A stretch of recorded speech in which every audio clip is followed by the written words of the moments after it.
Can you guys hear now? Whoopsies. Whoops. Yeah, these are sorry guys. This is edibles. These are edible arrangement of chocolate covered strawberries. Half of them are white, half of them are white chocolate, dark chocolate. This is from Lindsay and Davon. So Lindsay and Davon, it is beautiful, and I'm humbled. Thank you. I got a money tree sent to me. I got my tea.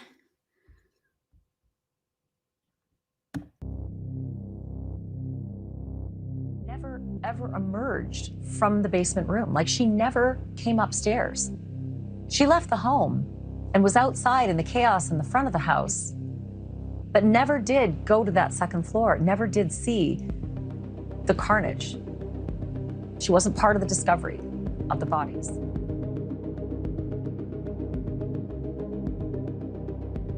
Described to me. So he is so solitary, he can talk all he wants and no one can hear him. But there is a camera trained on him at all times. This is what my sources told me. And that the suicide watch that he was on when he got there only lasted for a couple of days. He is not on suicide watch now, but he is checked regularly.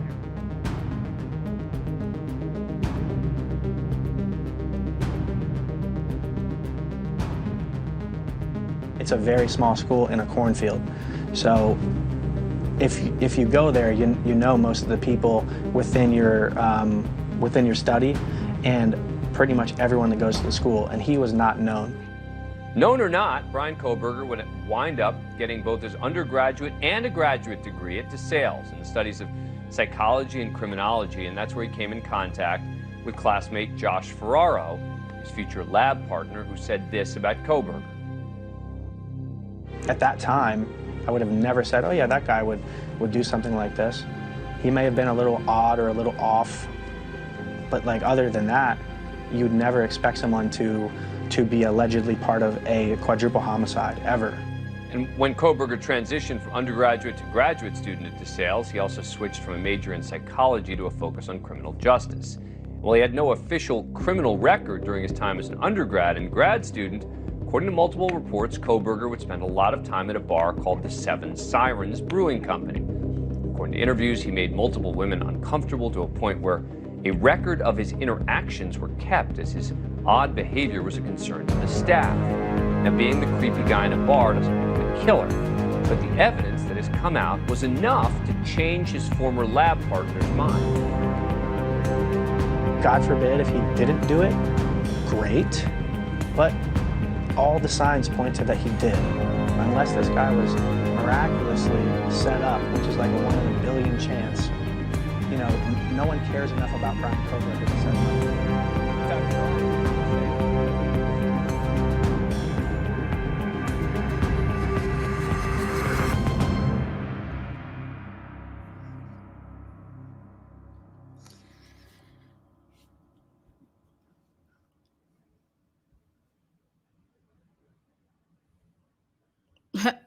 All right, guys. Again, welcome to the transparency. Got a treat for you. A lot of speculation out there. We're going to Maple Beef on the money. You guys see here? Look at this. I have to take care of a money plant now. So we're going to find out all about how to take care of this little puppy. You know,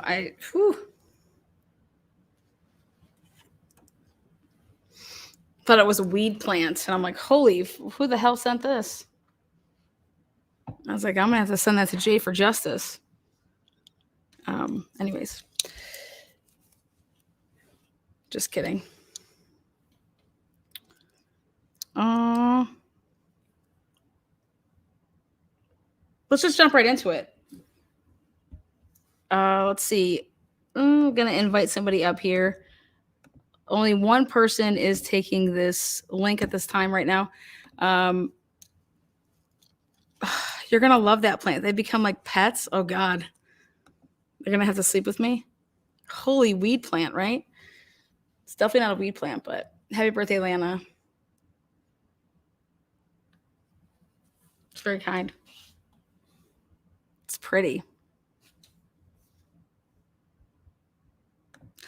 We're going to have Annie come on up here. They say follow the money. Yep, follow the money. So I just thought it was because I'm so money. We'll see.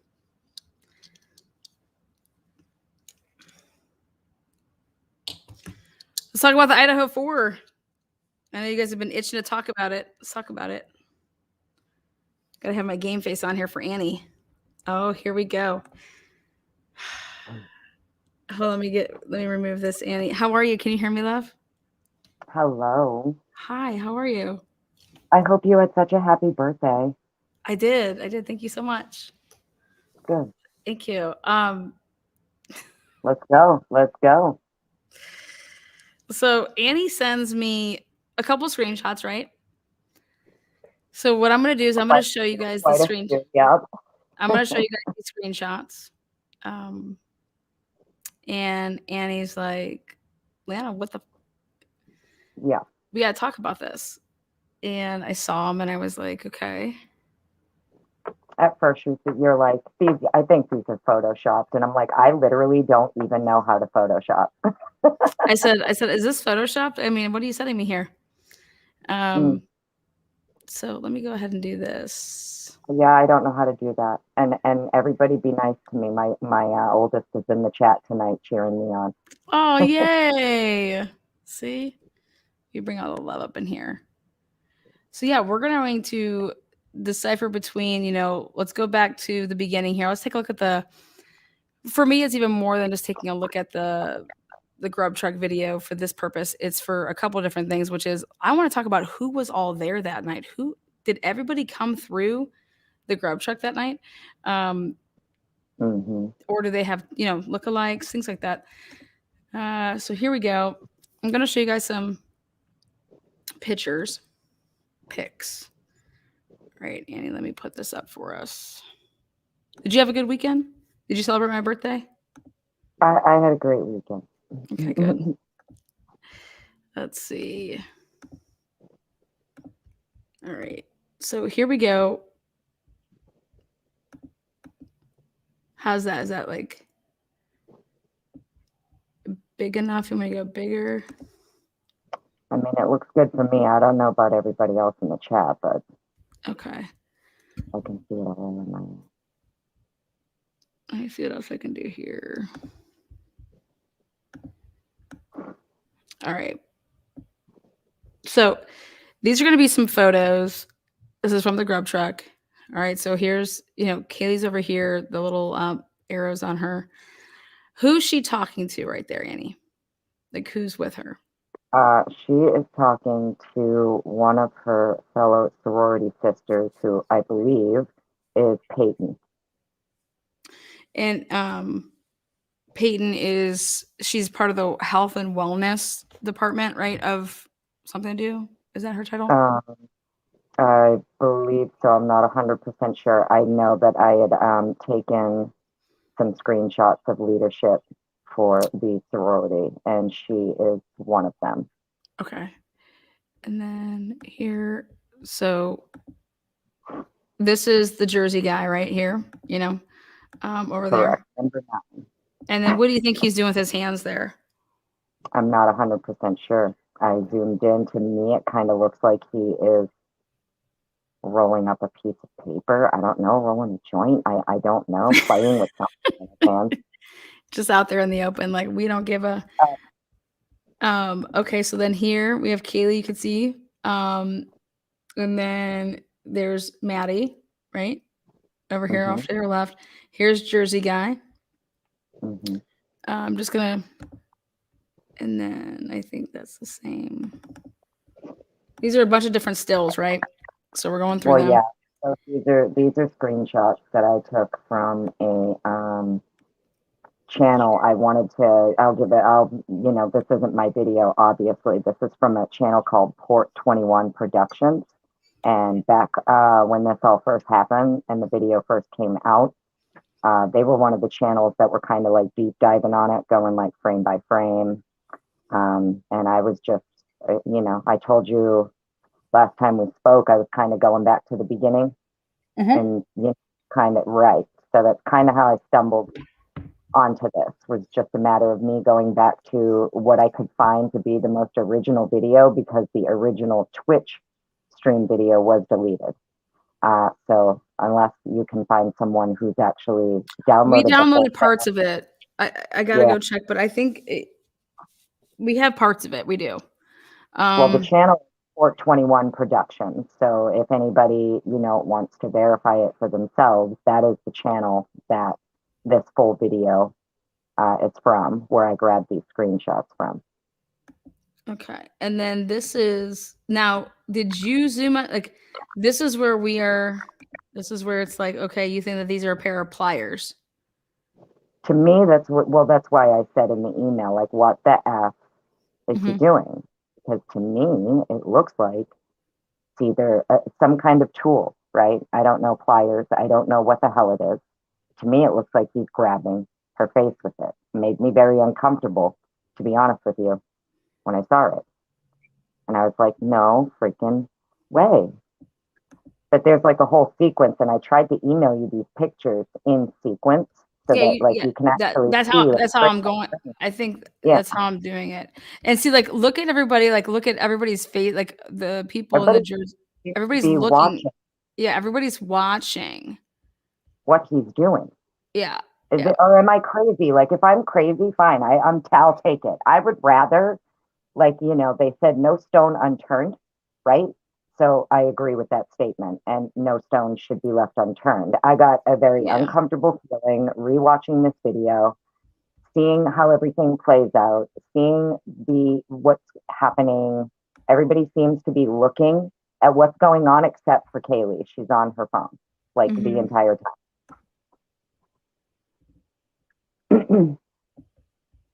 So, I don't know what it is, but that's why I sent it and was like, what the F is going on here? I don't like it, and it makes me very uncomfortable.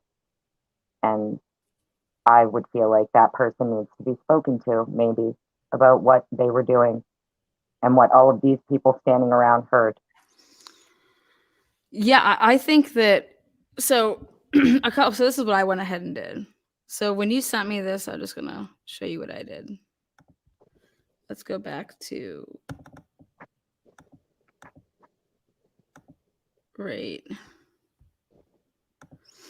Okay, so over here by where Maddie is over here, there's like a bucket there or something that you could like flip up. I think that's like, is that like a little garbage? You see that by her like knees, Yeah, I think it's like forks or something. It's a what? I think it's like forks. Okay, yeah, like a little tin. Right? Yeah. Yeah. Okay, so then right above that is the little, what do you call it? Napkin puller outer thing. Right? I mean, do you see that right there?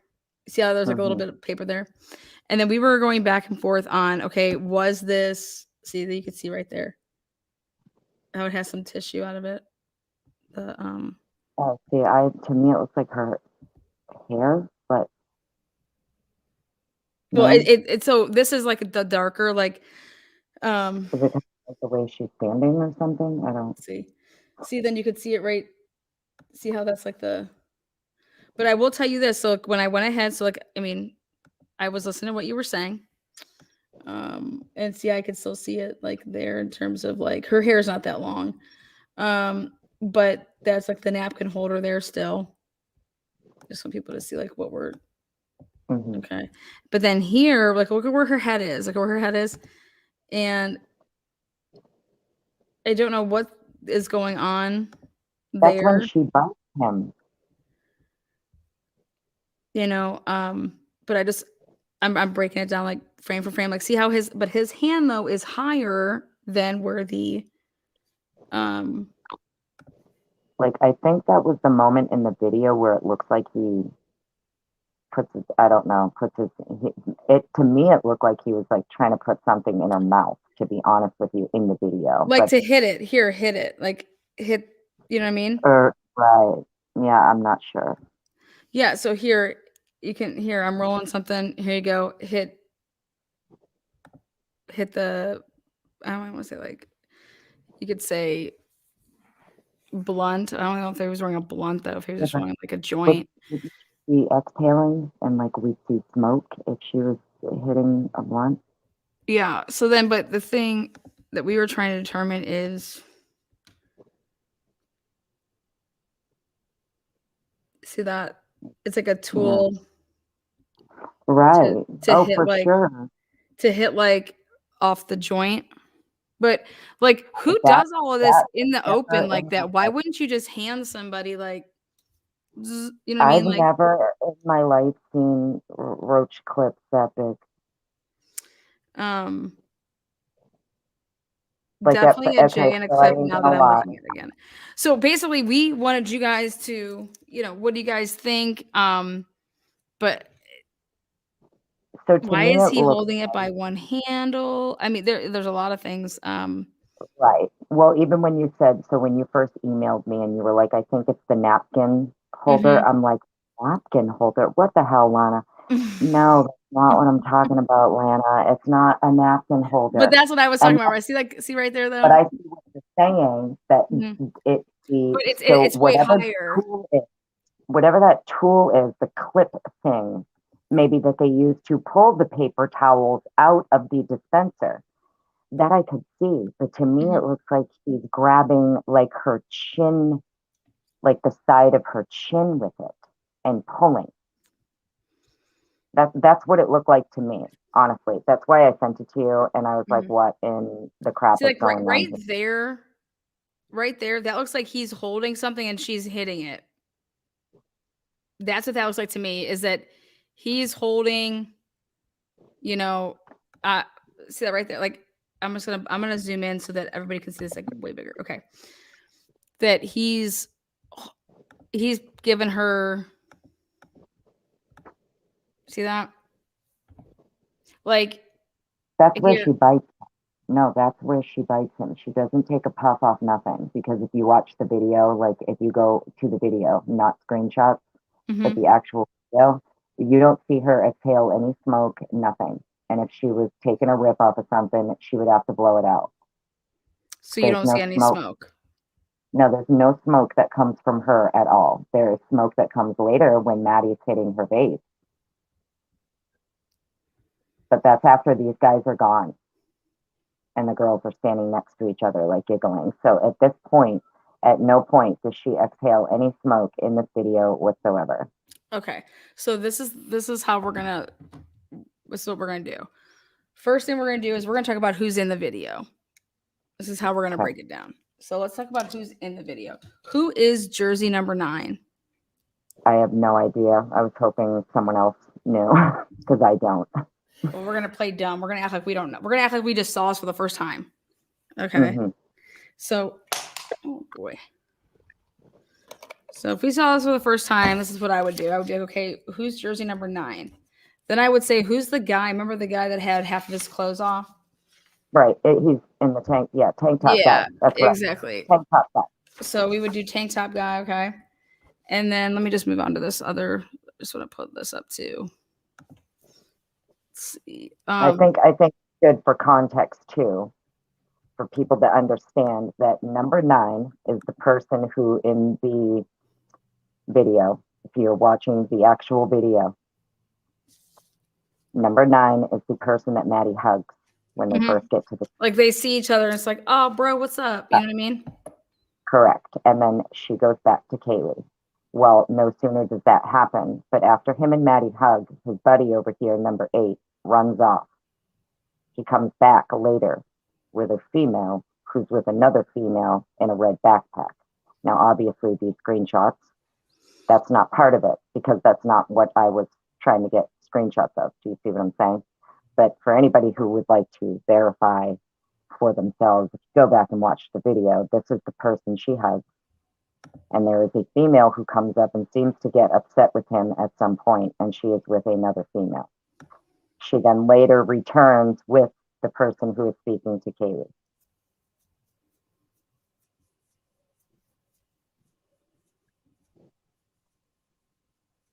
So for context, I just wanted to add that in. Right Who there. number 9? Right there. Is that what you're talking about right there? That jersey? Correct. So there's 2. You got number 9, and then him right there, number 8. And then now, I'm gonna pull this And up then right you have here. Who's where Kaylee is? the person speaking to Kaylee in the Idaho sweatshirt is Peyton.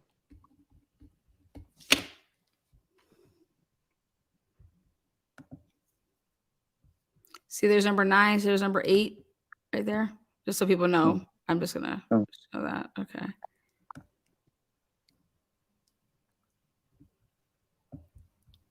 And then now I have to let me pull up my old videos. I'm gonna pull up a video that shows them arriving. Okay. So this is how we're gonna do this. I'm gonna play this. I gotta go into my old videos.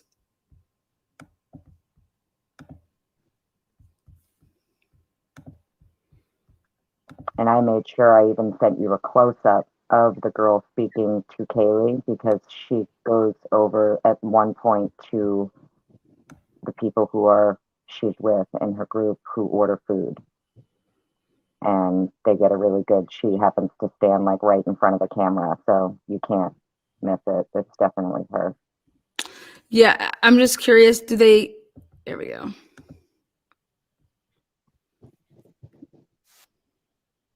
Shit.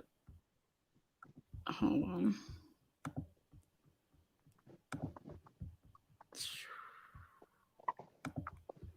I'm going to play this really quick.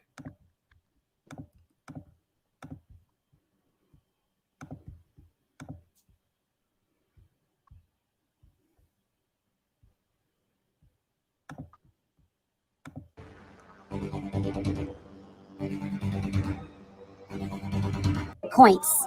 This gets Maddie's attention. She shoves Kaylee. You can tell there's some sort of heated exchange. She puts her head forward, he points, she turns around, she turns her head back real quick.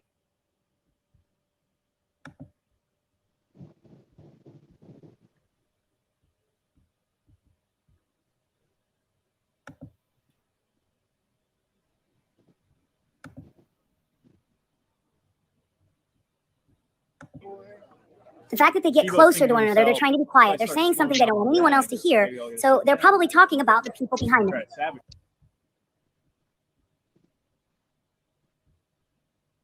Now to the right of this video, Lana, where you just were, if you notice the people in the right-hand corner here. Mm-hmm. So Well, do you see the people back right, there? As I was looking at, you see the Jersey guy, but he's back. Like the one, I'm trying to see who was there in the background. Mm-hmm.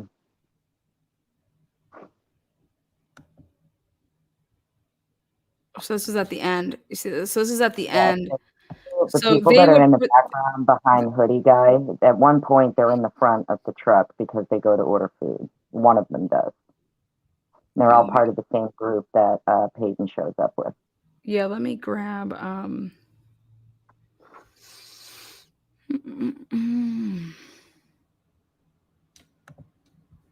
me just do this really quick. Whoopsies. I have another one.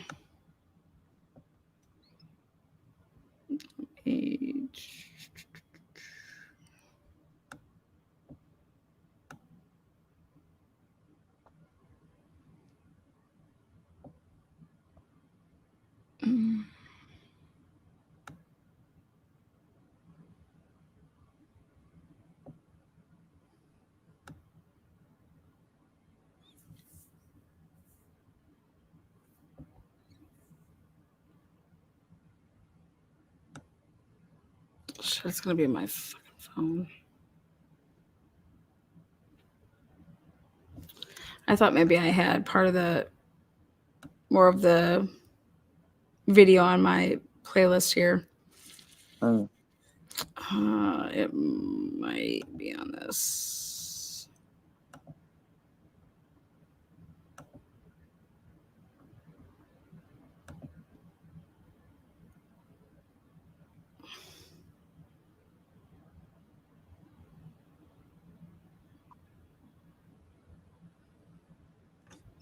What? Who's did you say had it up?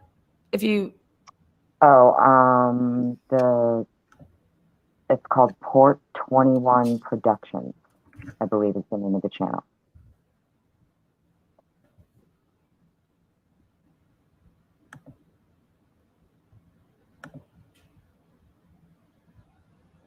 Dog video. But To me, it doesn't make as you sense you'll be able to because see too, this is like 3 months old, I think. is this not the one? No, it's the one. I'm just saying. That's how that's how I found it to be like one of the originals because this was 3-4 months ago, so it was like right after, and people were like going through it and breaking it down and stuff.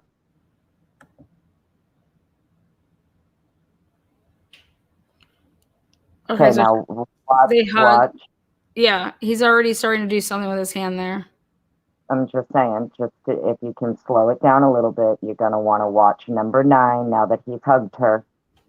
Once he's hugged her, just watch what happens.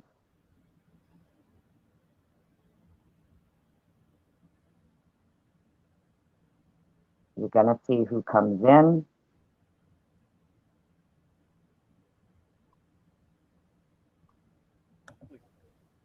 he looks over again at Maddie, and then Now he watch. just looks So away. he's talking to number 9.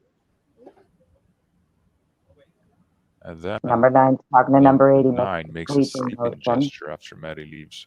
So as you can see, somebody else But noticed now this, watch what this his was buddy interesting. When does. she left, he says something to number 8.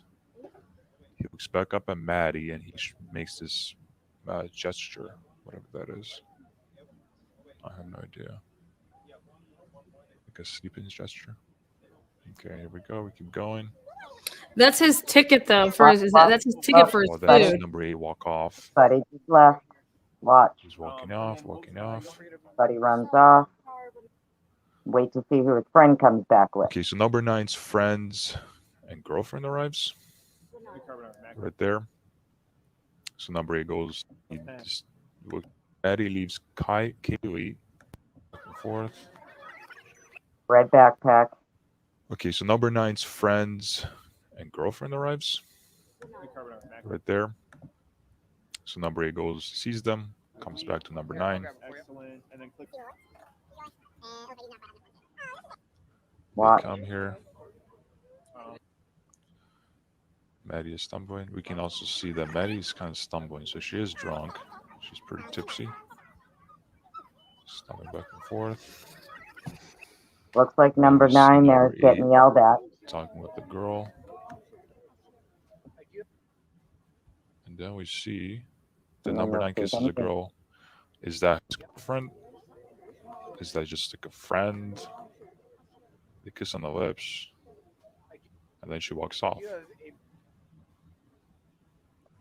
Maddie Now leaves watch. Kaylee to talk to number 9, but then changes her mind. Okay, so as soon as this girl kisses number 9, she walks off. You can see Maddie peek over and sees the girl walking, and she looks over at number 9, and she decides to walk towards them. But then she approaches and turns around, and he even looked like he was going to talk to her. But then he sees that she just turned away, and then she kind of gets closer, and he's like, okay, like, is she going to say something? But then he just looks that she's not. And then we finally see Kaylee make her way over to Maddie. And now you're And about what's to interesting, Jack follows Kaylee after she's done ordering. So Jack only changes his position after Kaylee moves. So he wasn't moving when Maddie was moving. He's moving when Kaylee's moving. So we can see right here, he sees it, and there's no doubt that he moves right when Kaylee moves. So she's done, she's moving, and he makes his way over. Where's my pen? How are you guys doing? Right here. Doing fantastic. And this is where he comes out. This video. That's fine. And you see Maddie standing near Kaylee. And here we go. I promise it Maddie seems clearly boring, looks at but it's Jack important. come near them, but they don't move away or look panicked. Yeah, so this is interesting. Jack comes right near them, maybe 4 feet away, and you can see that Maddie looks at him. She takes a glance right here. It looks like she's looking at him. She notices that he came. So they're just talking. She sees that Jack came over. Remember, number 8 Kaylee's can on come her phone. back. She's not bothered. So even if Maddie did say something, oh, look, he's coming over or something like that, Kaylee looks like she doesn't care. So he sits right near them, and he's not afraid that anybody's gonna, step in if they, complain about him, or they're gonna tell somebody, hey, this guy's stalking us, or hey, can somebody help us? It doesn't seem like they did that, which is also very interesting. Okay, next. Switch over to the next angle. Okay, we're going to go up to the next video. So now we're just going to see the top left corner, this video. We're going to get rid of this video angle because there's nothing on it. Here we go. So this is him walking over. Maddie takes looks like a glance at him. Now notice number 8's back. They're standing there.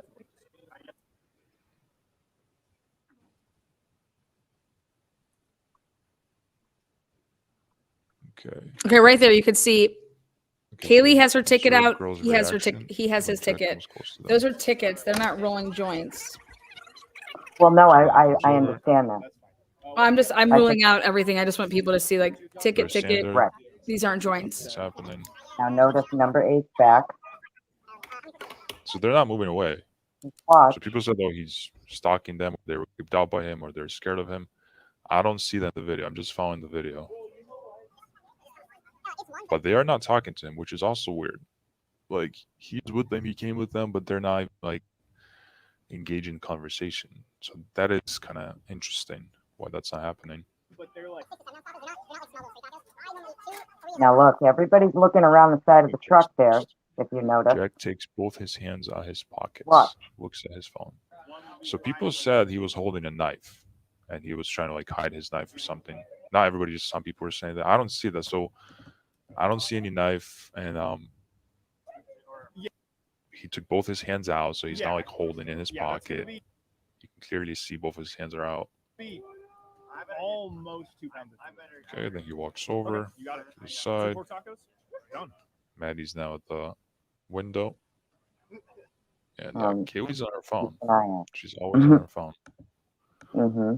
Okay, Kaylee's friend enters scene. Okay, so now we see 1 5 cheese, 1 basil pesto. there's a girl right here. Yo, V's looking. Everybody's looking around the corner. Boom. She walks into frame, and she looks like she recognizes Kaylee, and she walks over right to her, and they say hi's. Now watch all the people coming in with her. And Jack is Boom. still there. It's not like he Back. got scared or left. He's still there. Up to the right.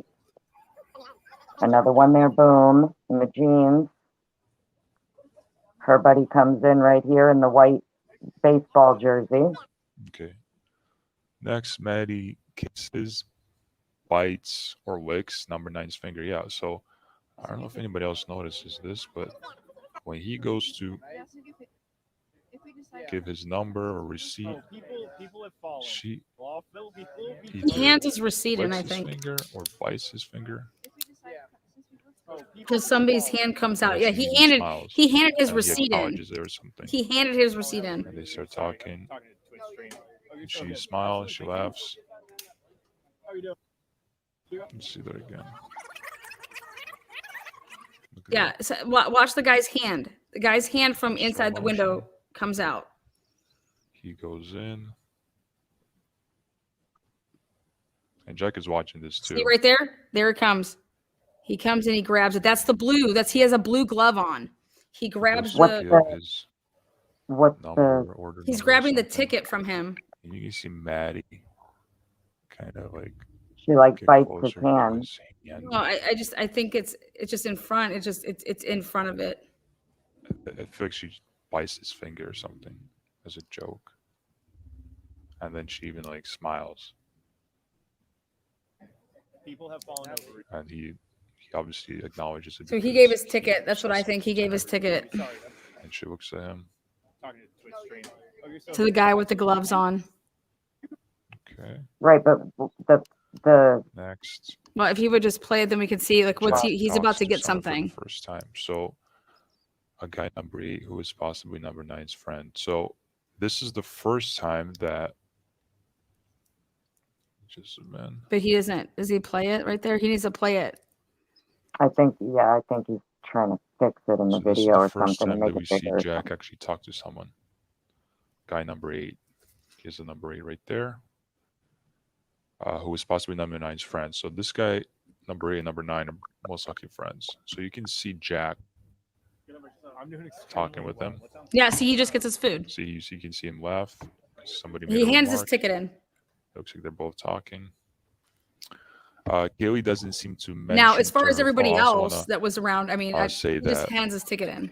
in this time, He gets his you can food. see the Look at Kaylee's the friend same blue leaves. gloves And what come we out. notice is that Kaylee doesn't seem to mention to her friend anything about Jack because her friend never glances over at Jack.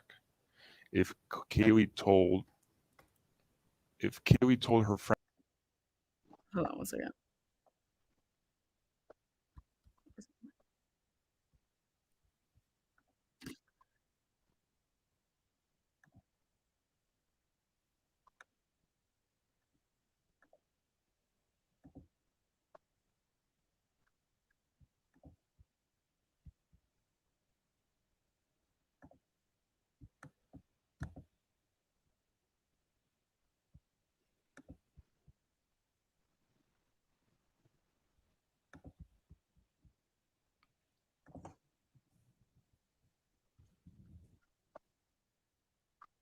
There was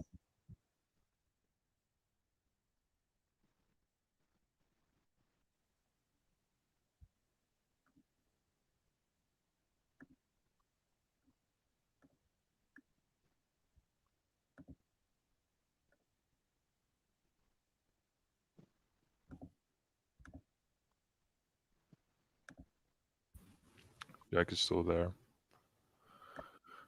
Okay.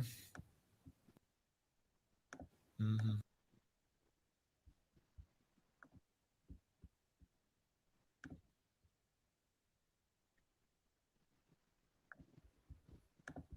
all right. Hold on one second.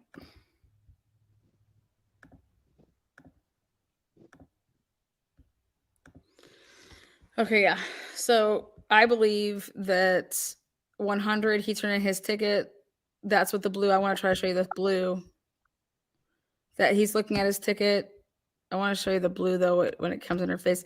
Now, as far as everybody coming over there, but he just handed in his ticket. But I want to show you like where the blue. That's the guy's glove right there. Okay. No, I see that. Right. Yeah, he's there.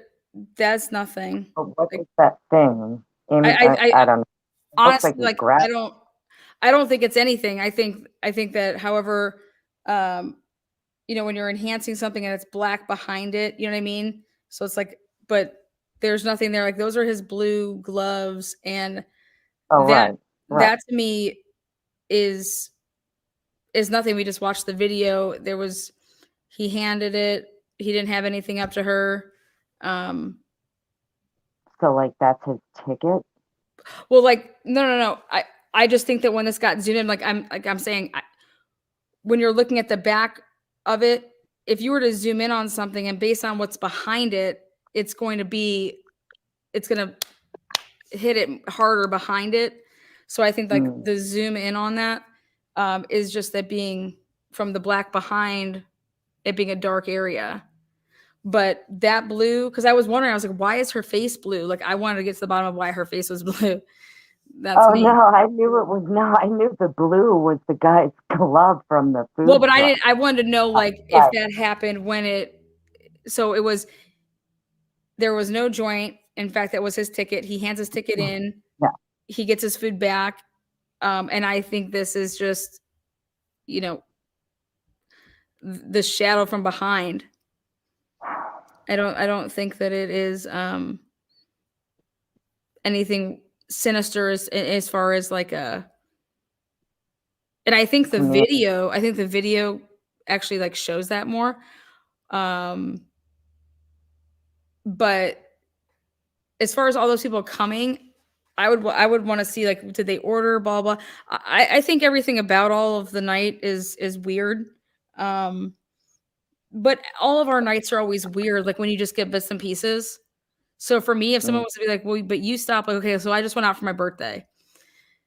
If they were to say to me, Lana, but you stopped at this place, and I'd been like, wait, first of all, did I? Because we were drinking. But second of all, I'd be like, okay, yeah, we did. We were there for like 10 minutes. But like there was a food truck right there, but you were out and didn't get anything. I'm like, yeah, because the people that I was with wanted to leave. So then I didn't have time to wait around because it was going to be too long to get my euro. So then I just ended up leaving.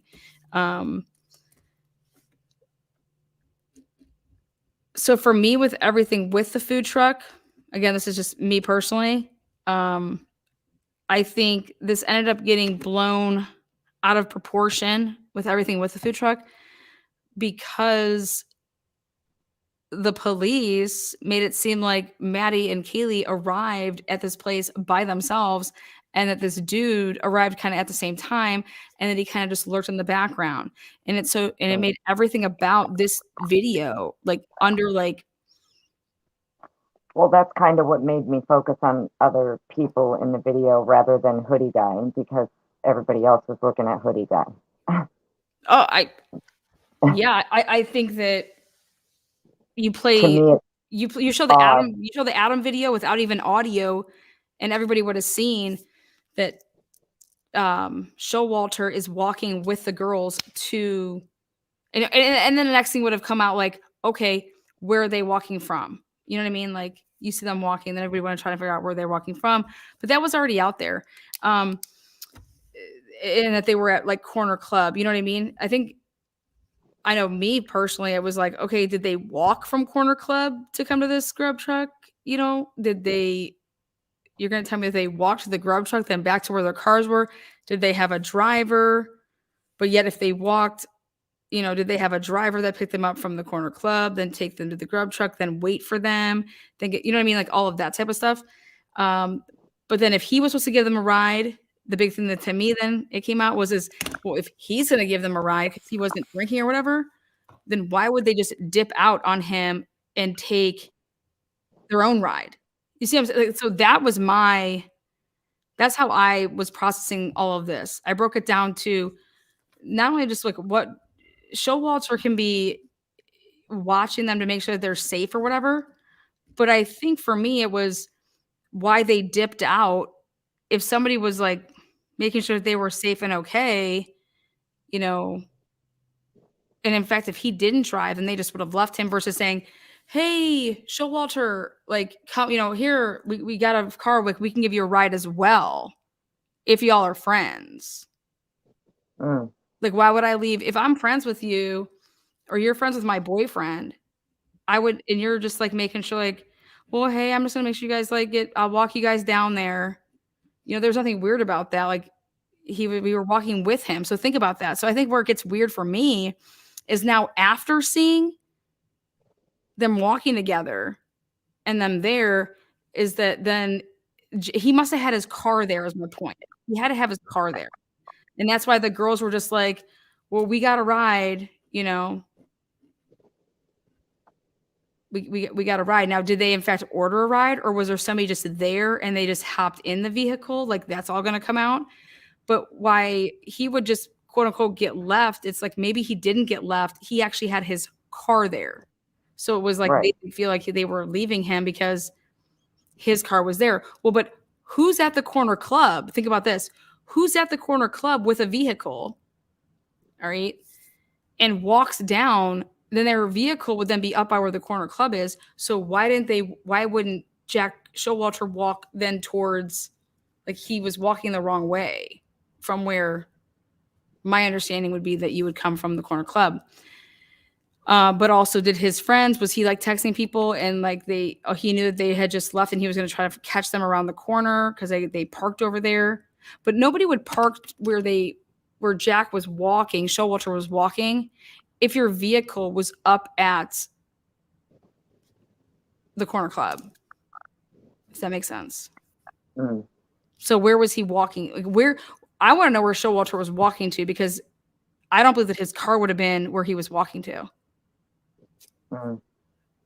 Is that, I'm trying to. Yeah, good question. You get what I'm saying? Like they came from the corner club. So go look where the corner club is and then go look where that food truck is. And so, okay, great. The girls didn't need me, but I walked, if I drove, so then the people could say, well, he didn't drive to the corner club. He got dropped off too. Well, then that's pretty shitty that the girls would just leave his ass and not be like, here, you want to get a ride with us. But where was he walking to? Where was he going? Like if he needed to get a ride, so that he had to call like a party driver or whatever. Right. So I think all these little details are going to come out, which would paint like a better picture in terms of, so just think about it. Like, think about this. Like, did Jack not want to leave yet? Like I'd be interested to know if any of the people in this video said they weren't there. Yeah, I think, well, that's all going to come out. Do you get what I'm saying? Because it seems to me like from the time, the impression that I got from this, I'll just be honest with you, like, as a mom, right? If this was my daughter, how would I feel if I saw a video like this? Mm-hmm. To me, it seems like as soon as the girls arrive, it's not very long from the time they arrive to when it seems to be almost like a gathering, I guess you could say, of people who seem to be very interested in the two of them and what they're doing. And it just gave me, I don't know what else to say, like stalker vibes, it gave me like, I think that the reason the whole stalker vibes is coming off is because of the way that this all was initially given out to us. Like, because think about it, what are the odds that it ends up being that somebody was stalking them, what they say is Brian Kohberger, but here it looks like the whole time it was Hoodie Guy stalking them, but only for it to be Brian Kohberger that was stalking them. But really, were they getting stalked at all? This seems to me is, I went through this whole thing.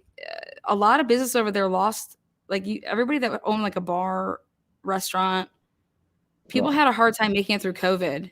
A lot of things were no longer up and running anymore that used to be running. So this is a smaller campus, guys. This is not a big campus. There's only, I want to say 12,000, 13,000 kids. That's not that big. And this is Main Street. This is where people would go to get their food. They had this Twitch, stream, because I'm sure funny stuff would happen there all the time. But I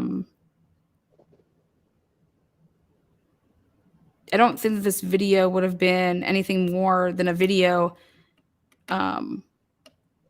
if we all would have known that they were walking together.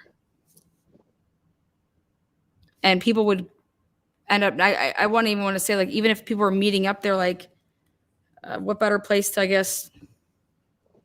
Do you happen to know who it was that put this video out originally? It was not law enforcement, correct? No, it was on their, we got it off of their Twitch site. We went straight to their Twitch site. Like, that's why I have to go and look through all my stuff. But what I'm asking is who originally discovered the video and then put it out for the public and on the news? I don't believe it was law enforcement, right? No, like all of people like us started putting out the video. Is that what like it was on their Twitch site? It was on this Grub Truck's Twitch site. So with someone from when the family. yeah, when the family talked about it, they didn't put out the video. The family just said that they were at a grub truck. They said the name, and then everybody Gotcha. scoured to And go then get it. someone found. Gotcha. Okay. Yeah. So But it and wasn't law this was like a enforcement very that put it long out. this is a very long thread though. So like I would have to even check. Like I think I have it downloaded. I don't know if it's in its entirety, but I think at least like the last whatever the 2 hours were. I think that's what we did. Well, I guess what I'm trying to figure out is in the beginning, it was not originally law enforcement that put this video out. Law Like, hey, enforcement didn't put out anything. we're asking the public for help, and we have this video. That's not how it came out, right? Never, 100%. They never said, Okay. "Look at this video and see who you know." Absolutely not. In Okay. fact, law enforcement didn't put out the video for the white Elantra. The white Elantra, how that I believe why that even became a thing is I think that the line of questioning. I think it was a thing because of also like Kaylee's parents possibly knowing about the white Elantra because they had that vehicle driving away, and maybe Kaylee's parents were like, "Well, why aren't they asking anybody about this white Elantra?" So if you think about it, like from that standpoint, Kaylee's parents were like, "Well, why is nobody being questioned when they are being questioned about a white Elantra?" Let's say that I talked to Jack and I asked Jack, "Well, were you asked about a white Elantra?" Well, he's like, Mhm. "What? What are you talking about?" No. Mm. So when you start asking if Kaylee's parents were asking questions like, "Well, what were you asked? Were you asked about a Well, white I would Elantra?" just be interested. I would just be interested to know if after this video came out, considering it wasn't law enforcement who released it, like asking for the public's help in identifying people in the video, do we know if any of these people have been spoken to about what maybe they were with the girls for that night? Did they talk? What'd you talk about? What'd you hear? Did you hear anybody say anything to them? Right? I don't know. I feel like this would be something you'd probably want to speak to everybody there who seems to be interested in what the two of them are I doing. think this goes back to like, so if I'm a parent, right, I get my ass in the vehicle and I go down to that campus and I'm going down. Okay, I would go, the first place I would go to is the corner club. After talking to Jack, and he'd be like, I was with them there. They were there. They met us up there. They were there. Then they walked to this place. You know what I mean? They walked to the grub truck. Then they were calling me, and I'd be like, okay, well, why didn't you answer? Like I'd have those like, okay, why didn't you answer? Like, why didn't you spend the night with her? Like, what's going on? Did you guys were well, we weren't dating. You know what I mean? Mm. We were, or whatever the case may be. But I would have gotten my hands on, because I think that the owner, if he wouldn't have given them the video, they would have went to the back. And I said this on one of my lives or a video. I said, when I owned a bar, I had my cameras. You come in. If you told me that let's say something happened, you lost something, I go back and I check the cameras. And then I ask, you can come back and check. Okay. So if you're looking at this, he'd be like, okay, I want to see who did she walk out with or whatever you would want to know from this video. But the video would show those three walking out together. So, Right. so I think Kaylee's parents knew early on, and her sister knew early on that Hoodie Guy was with them. Right. Hoodie Guy was with them. So it couldn't have been Kaylee's parents and Kaylee's sister that was like, well, we think Hoodie Guy was cleared too soon. Oh no, right. So Oh who did no, they I don't think cleared that. to? I don't think that either. But this is what they're thinking. But meanwhile, all the rest of America is over here like Hoodie Guy, Hoodie Guy, Hoodie Guy. And they're probably over there like, well, Hoodie Guy just didn't show up to where they were. They all went there together. But then they're also knowing that we're preserving the integrity of the case. So they're not saying anything about that, right? So they're talking about something completely different. So I want to know what they were talking about. And it has to do with a girl. It has to do with a female. Mm. This has to do about a female's alibi. Right. Because I will always go with a parent's intuition, but they were not sold on. They saw that people got cleared too soon, and who are these people? And there was a female, and the alibi. It was like, well, that they had an airtight alibi, and I'm just thinking, like, well, I don't know what would be an airtight alibi. What do you think, Brian Kohberger? Do you think he has an alibi? You know what I'm saying? I mean, I don't. Shit, I don't know. Probably. It, I was I talking think he's to definitely got some stuff up his sleeve for sure. you know, if you guys think back in the beginning, okay, think about this. We're all going crazy over this, right? Law enforcement could give two shits about this video. Mm. Okay. To the point that like they were so coming out the gun, like some gentleman at a truck or at a grub truck, he is not involved. Like they were just clear, like they were publicly clearing people, more or less, right? Well, that's why I was asking about a lot of the people in the video. I'm wondering if any of Got these it. people Well, I want to know clearing that were people. cleared How too are you early. clearing? More importantly, why are you even saying it? Who gives a shit what we're all saying? Who gives a shit, right? Yeah. Um, Well, that's what I mean. You know, I didn't want to be like, oh my God, like, look. But I got to tell you, as a mom, right? Like, if I saw this video and this was my kid, I'd be like, so you need to tell me who number 9 is, because I'm going to go have a conversation with him right quick and find out exactly, you know, what he was saying to my daughter and what was happening there. But that's just like the mama bear in me, right? I just got a really bad vibe from this video in general from the jump, okay? And, you know, to me, it feels like these girls are, they got a lot of people all of a sudden interested in what they're doing and where they're at in a very short amount of time. well, but also it's because the bars close. The bars are closing all at the same time. So wherever everybody is at, not only are the bars closing at the same time, but this thing is about to close down. So if everybody is going to kind of come at that same time. I don't get that vibe. I'm just going to be 100% honest with you. I don't get that vibe. I get a vibe like, okay, you know, number 8 ran off to get number 9's girlfriend or whoever that was, and the two of them went to get the rest, who came back over to talk to Kaylee while the rest stood behind, you know, the rest of the gang.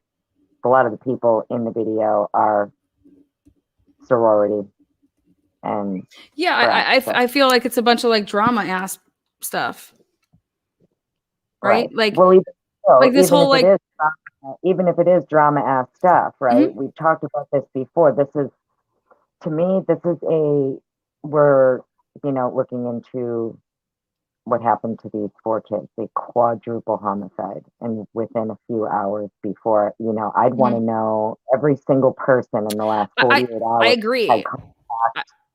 I know. agree. I would want to know why all these people have all this beef on the same night that then they're unavailable. You know what I mean? Happened. Right. Talk about some crazy, like talk about how you're able to read that. How are you able to say that doesn't matter? I agree with you.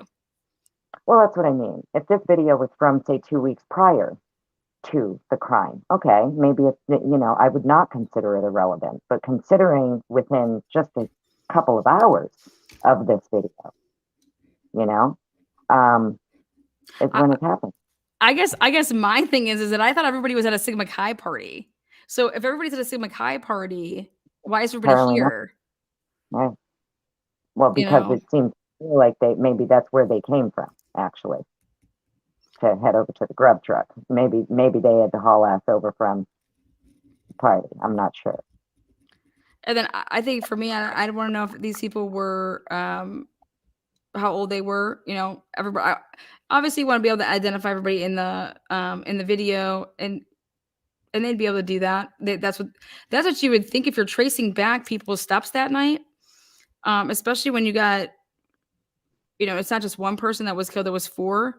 So you'd want to like trace like their steps back and see, you know, what happened here.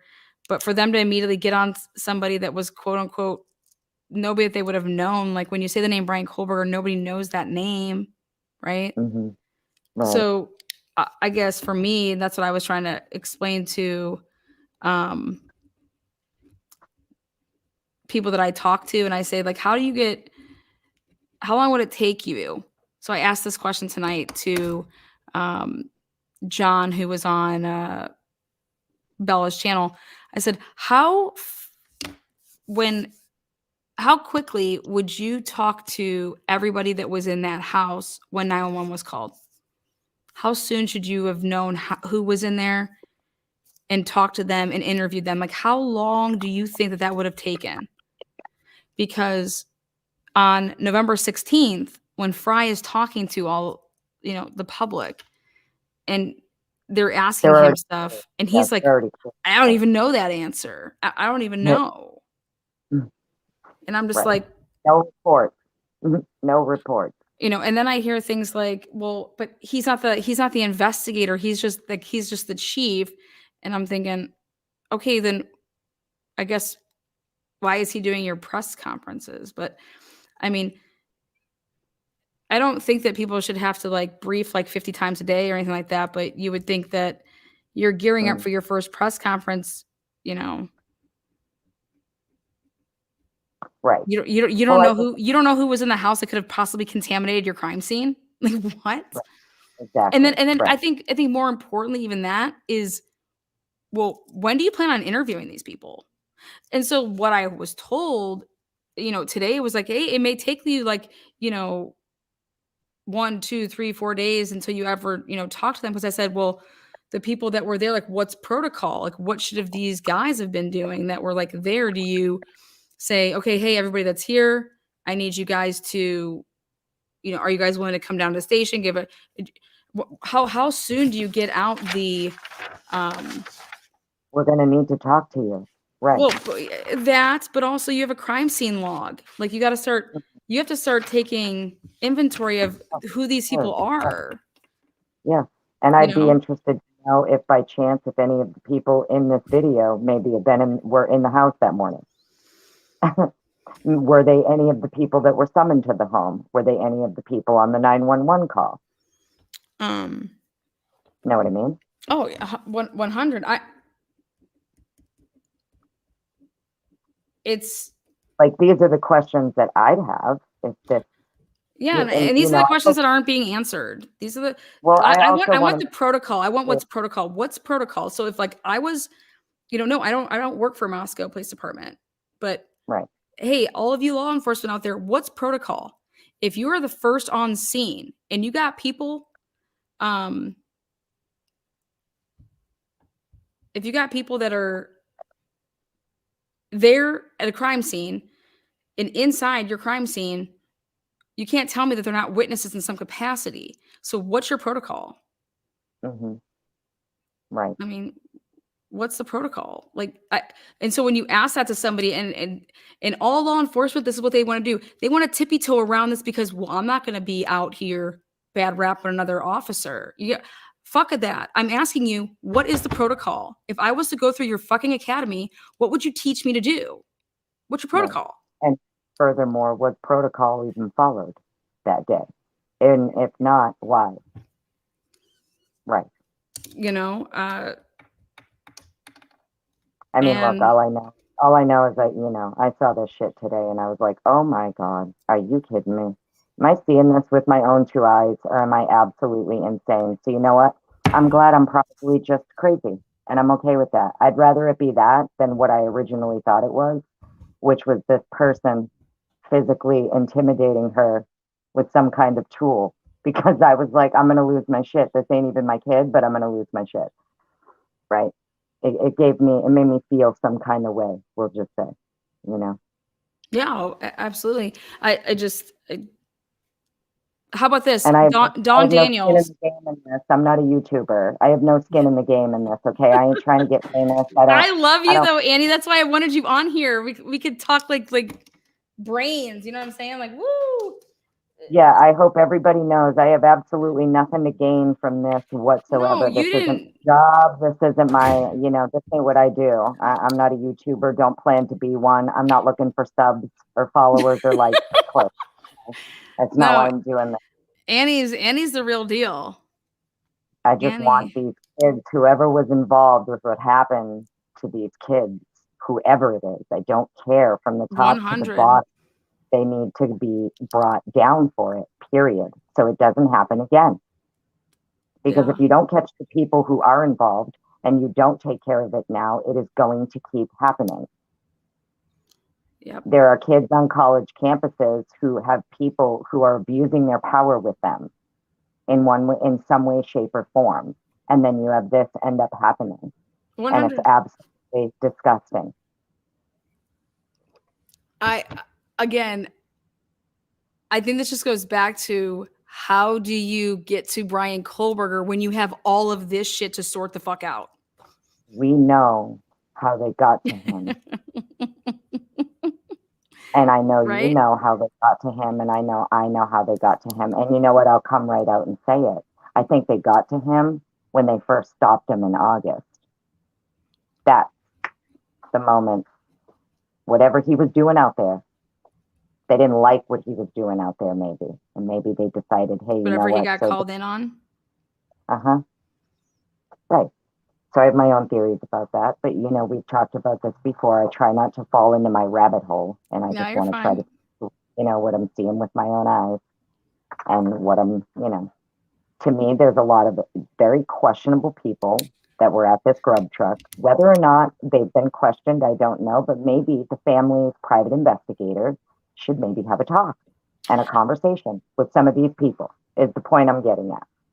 Yeah, and I think that, let's go back to, like, who. Oh, we heard that Kaylee may have had a stalker. Well, remember, like, Lanier, he took over, and he was the one talking about Kaylee's stalker, right? Yeah, maybe the stalker was a cop. So let's go back and take a look at when they first started mentioning this whole Kaylee had a stalker thing, only because that's what they kind of are selling to us right now, that he was stalking them, right? I mean, isn't that what's basically going on, or no? Mm-hmm. Well, that's what we were told. So Stalker. I think it was. All my notes up in this page. Here we go. Binders. You know it. I just want to. It's about the stalker stuff. I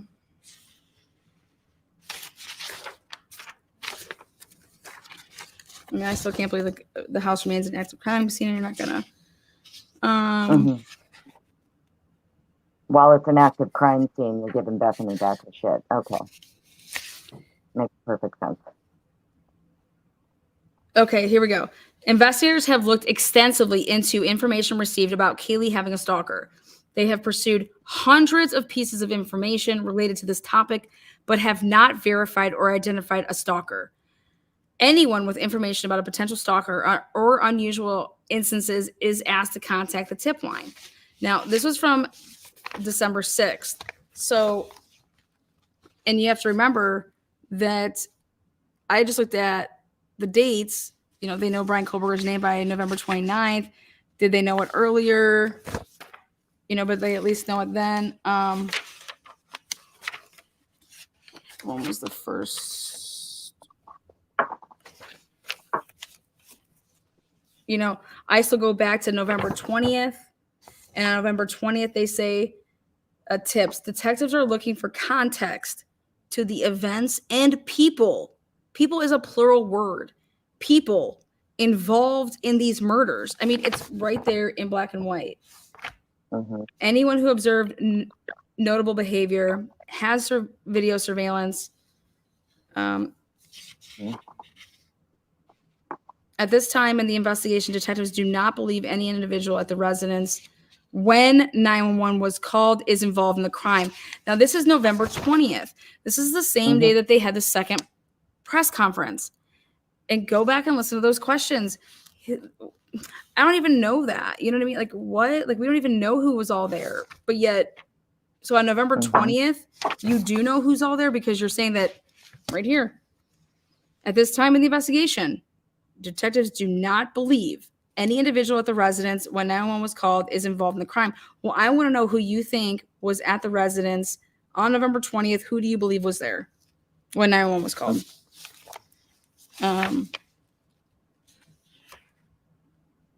Yeah. And, I thought we were told too, I could have sworn at one point, Chief Privacy's interview where he said the 911 call wouldn't be released until an arrest was made. Here we go. And we First have day. Got it. 911. November 23rd. Kaylee mentioned having a stalker, but detectives have been unable to corroborate the statement.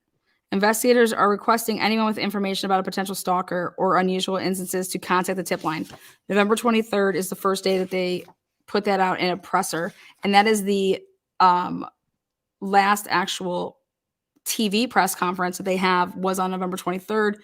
On November 24th was Thanksgiving. And then November 25th would be the bolo about the white Elantra to police, to law enforcement. That's also the same time that on November 23rd to November 25th, they jumped from having 103 pieces of evidence to having 113 pieces of evidence go into and be through the lab. To date, 113 pieces of physical evidence has been collected and sent to Idaho State Police Crime Lab. We're on November 23rd. It was still at 103. So that 10 pieces. And now what I'm being told is that all of this stuff is none of this matters. That's what I'm being told now. Is that this stuff is none of this matters. And okay, well, guess what it does matter on? It matters on if you're going to go do your homework and you're going to be a defense attorney and you look at what they're trying to tell you certain dates, and then you look at when certain interviews are happening and you compare and contrast. I think it does matter. I mean, if you want to be, but to sit here and say that why anybody would put out a presser every single day and talk about X, Y, and Z, why they felt the need to do that. Why did you feel the need to do that? Doesn't make any sense to me. You want to gain the trust of your community, and you do that by being honest. And I think that, I don't know. It's going to come out. Did the police just make it up that they were just sleeping downstairs, or was that because that's what they were told? And well, right. Yeah, no, I think that's what they were told at first, obviously. I think that anybody that sits here and says that there's a 1 in billionth chance that anybody would be framed, I just laugh at that. Like, what? Oh, right. Well, happens all the time, actually. Yeah, the Innocence Project is it ain't around for no reason. Oh, that's what I mean. We got lots of people sitting in prisons right now who shouldn't be there. Think about it. There was a guy recently, wasn't he just freed after like 30 years in jail for a crime he didn't commit? I think it was like a... I also asked him, well, you have the most accessible bedroom that was bypassed how many times? And then the answers that I just don't appreciate is, well, I'm not in the mind of a killer. Well, this has nothing about being in the mind of a killer. This has to do with, was that door opened? Did you attempt to go into that bedroom? It has nothing to do about a mind of a killer. This has to do about if somebody is just going in there and you don't know where anybody's located. If I say to you, well, that's really convenient that they would know when to go in and that everybody would be in bedrooms. And then I get back, well, how do you know that he knew that? Well, I'm telling you that everybody's in bedrooms because that's where they were murdered. That's where their bodies are. So their bodies are in bedrooms right now. So if their bodies are in bedrooms, it's... Right. And if you think that he just walked into a house and just started opening up a bunch of doors, then why isn't he opening the bedroom that he walked past the most? And going, I'm not going to lie, I found it very convenient. That's out of the way. Well, I found it very convenient too, like as you're speaking about where people were in the home when this happened. I distinctly remember there were two things. One was that, Kaylee's dad had said about, one hell of a battle that took place on the second floor. And then I believe it's in either the PCA or the unsealed search warrant. I forget which, because we've looked over so many things. but I think it's in, maybe it's the probable cause affidavit, where it talks about how it was, originally it was said that it was Xana who was found outside the doorway and Ethan in the bedroom, but then it got flip-flopped. And it was Ethan was outside in the doorway, Xana was found in the bedroom, and then you've got, Banfield talking about how nobody knew what was going on, right? Supposedly nobody in the house knew what was going on. They just knew their friend was unconscious, which, depending on if you go by the first law enforcement officer who arrives, he says that he sees Ethan in the doorway, in the hallway. No, am I correct on that, or am I? Oh, yeah. They I, kept going back and forth on who was who. Like, yeah, the PCA, oh, yeah, it says that you're going to identify the first body that you would allegedly come across. To me, so here's my why thing. you would need to get all If wordy about it is crazy. Well, here's the thing that I don't get. If like one hell of a battle took place downstairs, we'll say, on the second floor, well then how did the girls get upstairs? Wait, what do you mean? What was the question? So if we, go by like their earliest reports, and I know Mr. Gonzalez had said like one hell of a battle took place on the second floor. I guess my question is, if the majority of the battle happened on the second floor, well then how did the girls get up to the third? Do you understand what I'm saying? Like, is it believed that if this battle took place on the second floor, say between Ethan and whomever, so like this battle took place on the second floor that Dylan and Bethany both didn't hear, and they were still able to get upstairs. This person was able to get upstairs and get Kaylee and Maddie too. I think that, but it happened. That's not the order that it happened. Mm-hmm.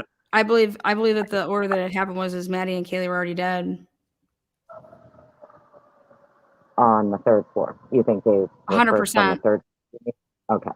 100. Because I was confused by the way that it was talked about, how there was this like huge battle. I think Mr. Gonzalez was just talking about that he had heard that there was a battle.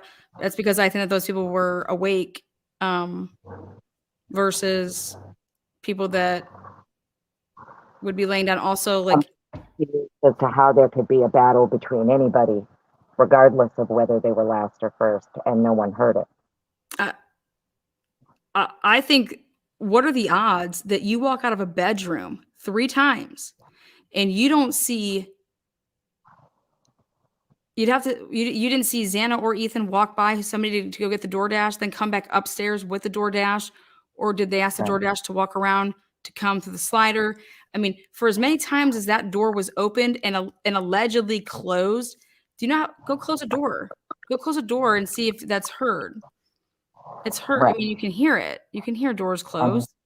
Right. So as many times as she got up out of bed, she didn't run into this person or them. Any of those previous times, there's just a lot going on. It's just a small window. Right. And you're awoken by the sound of what you think is Kaylee playing with the dog, but you don't hear the battle going on outside your door.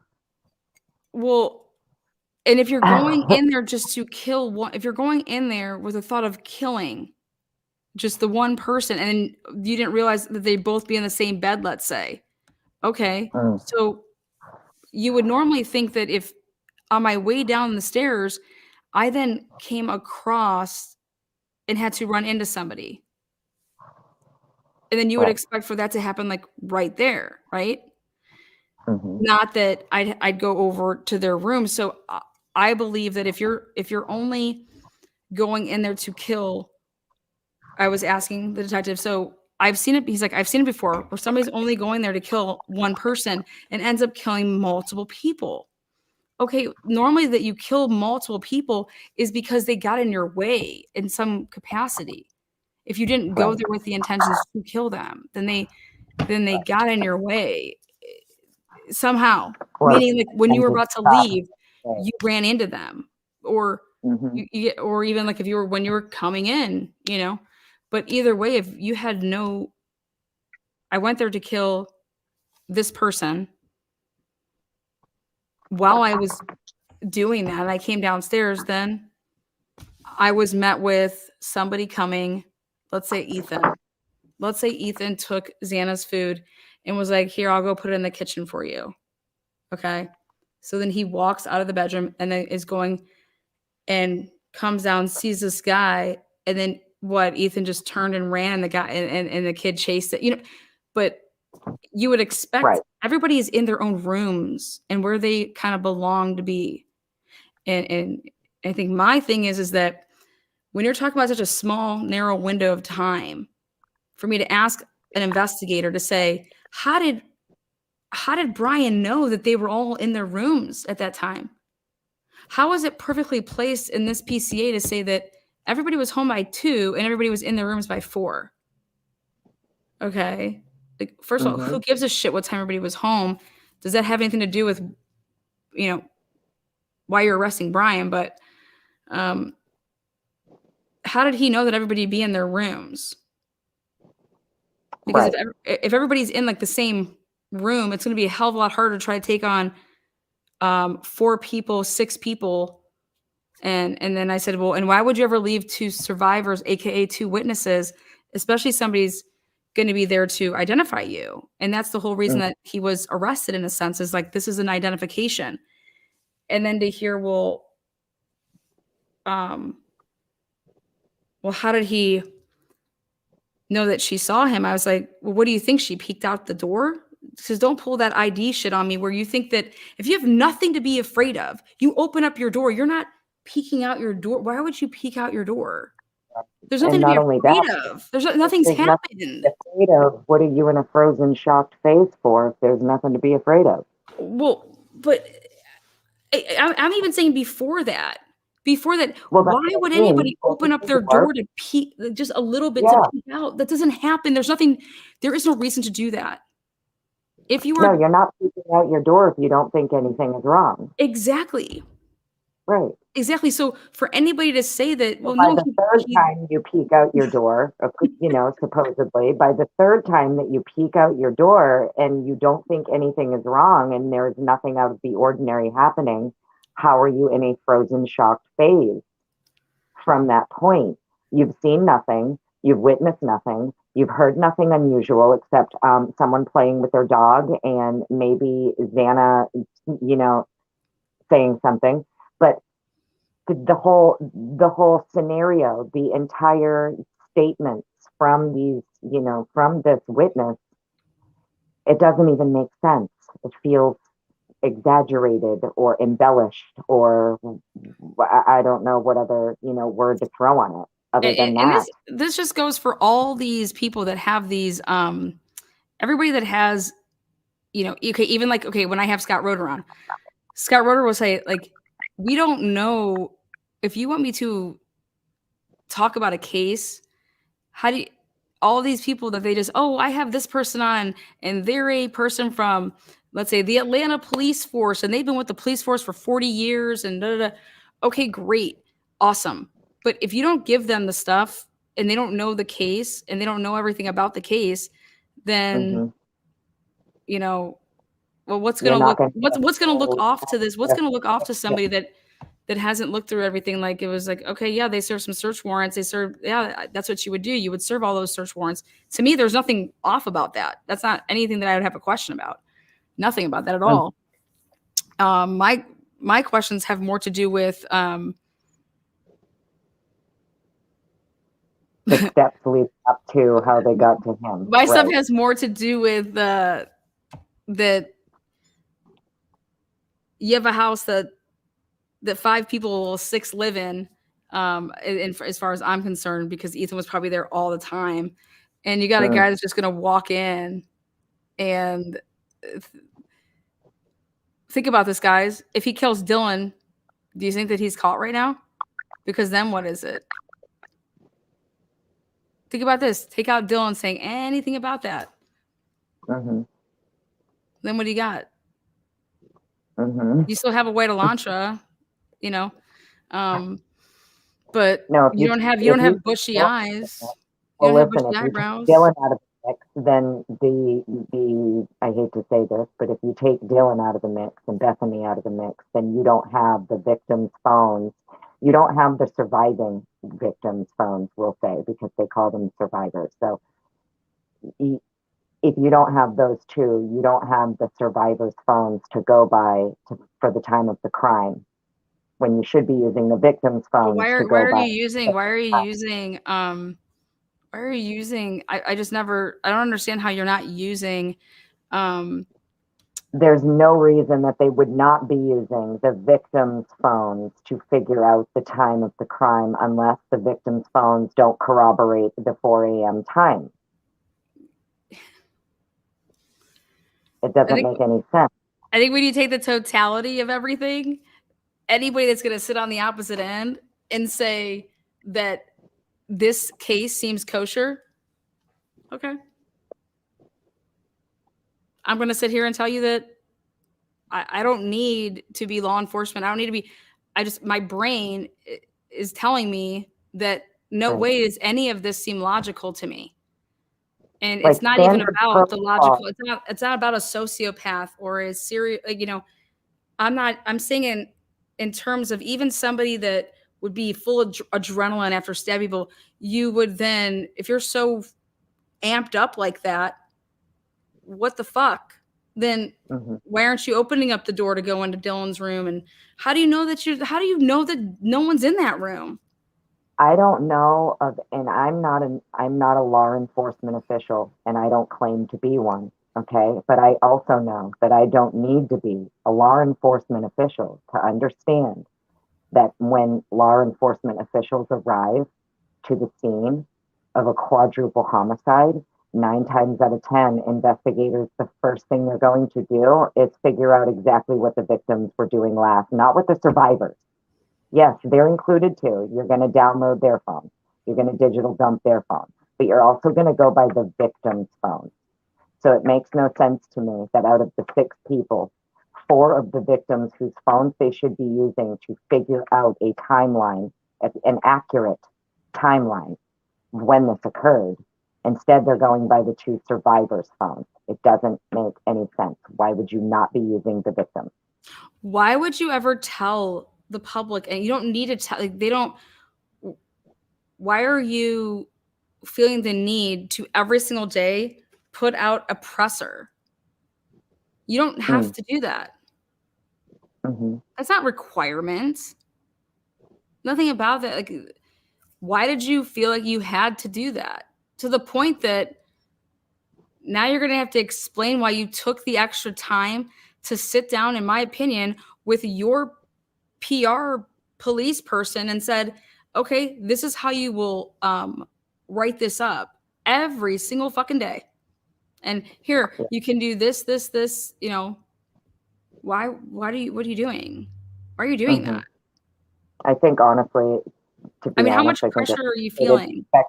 They didn't expect it to blow up the way it did. And blow up. You know, there's 4 people that were stabbed to death. And there's the reason it blew up the way it did is because there's 4 people that stabbed themselves or that got stabbed. And there's 2 people that didn't in the same house. Right. And they were all supposedly just had gone to sleep at the same time. And nobody heard it. Nobody heard people getting stabbed to death. That was like the big, I think that's, and then you immediately say that they have nothing to do with it. And then you find out they didn't call 911 for, hours upon hours. And then at first, they say that they're downstairs, which, okay, maybe, Like, let's not forget, it's not like, they took 8 hours to call. No, they never called. It was someone else who called from one of their phones. And I left it with this. I said, you could eventually get to Brian Kohberger 100%. You could eventually get there. No doubt about it. If you want to sit there and you want to go through every single. You really tried, yeah.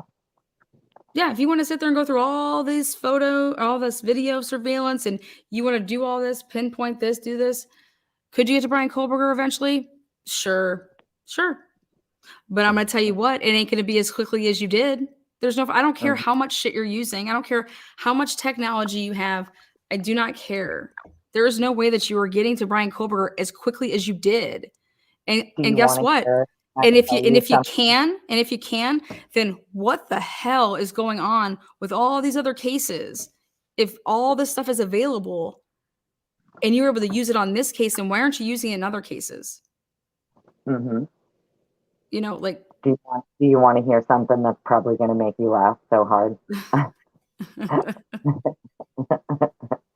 oh I think you're shit. gonna die. Yeah, you're gonna. I don't know. You're either gonna love it or you're gonna kick me right off as soon as I say it. So hear me out. I believe the first pullover in Indiana. Hear me out. I'm being dead serious. I wouldn't doubt it if they were gonna pick him up for some like minor bullshit, impound the car, get it back to Moscow, plant some blood, some hair, and be like, see, we found it in the car. They couldn't do it because his dad was in the car riding back with him. Oh, you're saying that's why when he was getting pulled over. Because his dad could have just drove the car, even if they took him into custody. His dad could have just drove the car back to PA still. And see, okay, like you don't want to question him right away. That tells me that you know way more at that point in time that you're not questioning. Hey, we got to keep an eye on him because XYZ. But that means you know a shit ton at that point. And so for I just me, hope what did you know between November 13th and November 29th before that you actually Correct. found this vehicle? But then if you actually knew who it was and you already knew he drove that, it just it's a whole right. they needed Exactly. to have this paper trail because you need to get to him without using Mhm. it's just I've I done agree. it. I've interviewed people that are the best in their fields.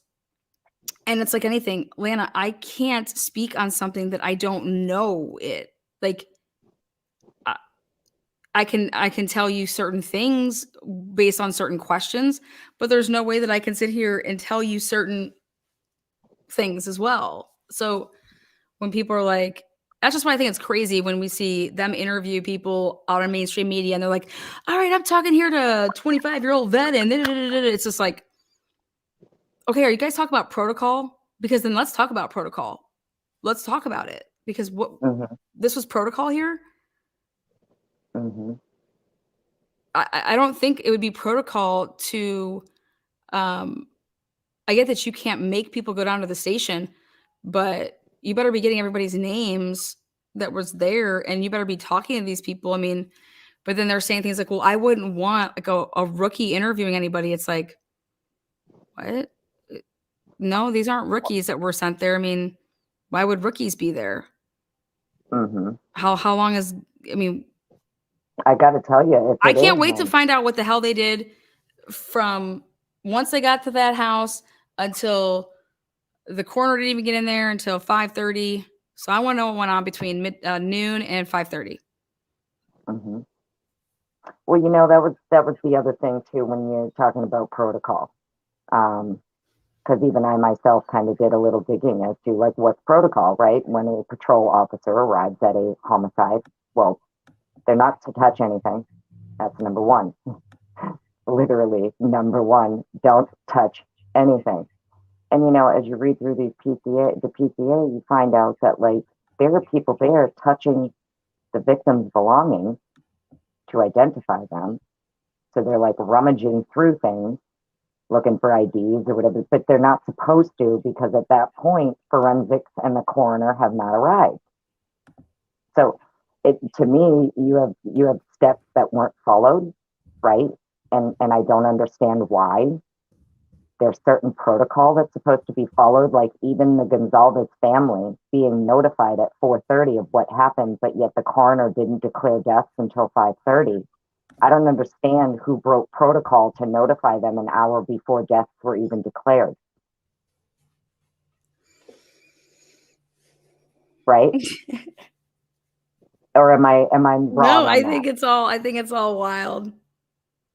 I think Like, if I'm wrong, someone tell me in the chat, but I'm pretty sure law enforcement can't notify next of kin until coroner officially declares death. That's standard 100. You can't touch protocol. anything. You can't do Okay. anything. So we have You have to go, multiple. like, that's why I keep going, like, what's this protocol? Like, what were you supposed to do? Did you secure the scene? Did you separate people? You Mm, know? mm. If you were right and there's already 8 or 9 motherfuckers lingering around, did you stop them? Did you talk to them? What are their names? Who are they? Were they in a vehicle? Right? I mean, these are just normal things you're going to figure out quickly. Yeah. It's and people can say, you guys, oh my God, they're not used to a quadruple murder. No. Well, then they should have let the That's what FBI in. fundamentals comes down to. This could have been a rape situation. This could have been drugs. It doesn't matter. It's what's protocol in any type of crime. That there's a crime scene. What's your protocol? And that's and not only that, but normally the rookies are the best at it because they're going by the book. They're going by the Right. book. But also, too, if this happens and you are a town where these kinds of things don't happen, and maybe you're not necessarily trained, well, this is why you had 50 FBI agents roll in and say, hey, we're here to help. And you were like, no, thanks. That doesn't really make sense. You'd want all of the help you can get if you are ill-equipped or ill-trained. Yeah, and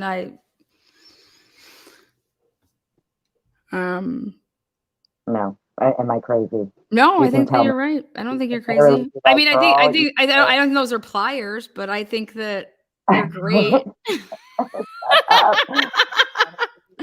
I Stop, think because I knew you were going to bust up laughing too. I knew I it. had I'm like, to. she's gonna roast me so hard on this, and I was even talking No, to my daughter about no, it, my oldest. it could look like it, but nobody holds pliers by just the one side. Like, you'd hold your pliers, you'd be like, Oh you'd my have a, gosh, even my oldest, she was with me when I was looking at these things, and she was like, "Oh my gosh, what?" She's like, "What is that?" And I'm like, "You're right. What is that? What is he doing?" And that's why I said, you know what? I'm gonna get this right over there and be like, "Let's talk. We need to discuss this." we did though. We did. We skirt tailed that right in.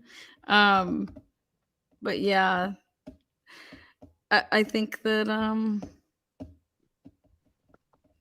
I think everybody's innocent until proven guilty, right? I think that that's the big problem. Okay. And I guess, why isn't mainstream media more like that? How about that? Like, Mhm. what's wrong with mainstream media saying, okay, this is the guy that they arrested. He doesn't have any priors. He doesn't have this. Nobody has said a bad word about him. We supposedly have Seven Sons Brewery wanting to say that he was being a weirdo, but guess what? Nobody's come on like camera to say that. Nobody wants to put their name to it. You know what I'm saying? Like, Mhm. so why has nobody in So mainstream here's media my taken thing. that stance? And that's that's unfortunate, because he could Well, here's be the thing. 100% Think guilty, about guys, but come on, like, what is this what if country he isn't? founded on? Well, Fuck. here's the thing. Okay, you're right. That's why I've always maintained. I'm not saying he did do it. I'm not saying he didn't. The point that I'm getting at is, it seems to be, there's definitely other people you probably could have looked at who maybe also have a motive, right? That's kind of my thing, right? I'm sure there's lots of motive floating around over there. So that's how I look at it. How can you just all of a sudden in such a short amount of time just be like, nope, nope, nope, and nope? Now, if it isn't him, but this all kind of kicked off with him at his stop in August, I hope he has a lot of shit to share with the public when it's time for it to come out. No, I Right? yeah. Hey guys, I have a known source here that had sex with somebody. Like, woo! Like, that's what they want to talk about. versus like, Right. you know what I mean? Right. Like, hey, what can we dig up on this person? It's like, well, dig We up like spoke to his what? Like, how does we- that make somebody a murderer, fingers even in- if they had yeah. sex with this person? I don't. He wears all black, and I'm like, he wears all black, and he has Ziploc bags with green stuff, and I'm like, well, I mean, that's shit. If that's a murderer, he carries a Glock. Oh my God, I'm in trouble. And I people that mean, say that I people wear don't all black. arrest people. Oh well, the police arrested him, so he must be guilty. It just Sheldon makes Jeter me Jr. nervous. was arrested in less than 24 hours, and they didn't even have anything, but they set God his ass forbid. up, and they had to do all that stuff to, they arrested him to be able to separate people from talking to each other. Mm. Like, Just imagine though, if for some reason law enforcement ever had to I'm like, oh my God, I wear all black, I carry a Glock, I might have some sketchy fucking Google searches, like, oh my God, that's these days what makes, oh, well, you must be a murderer. You must be a killer. You wear all black.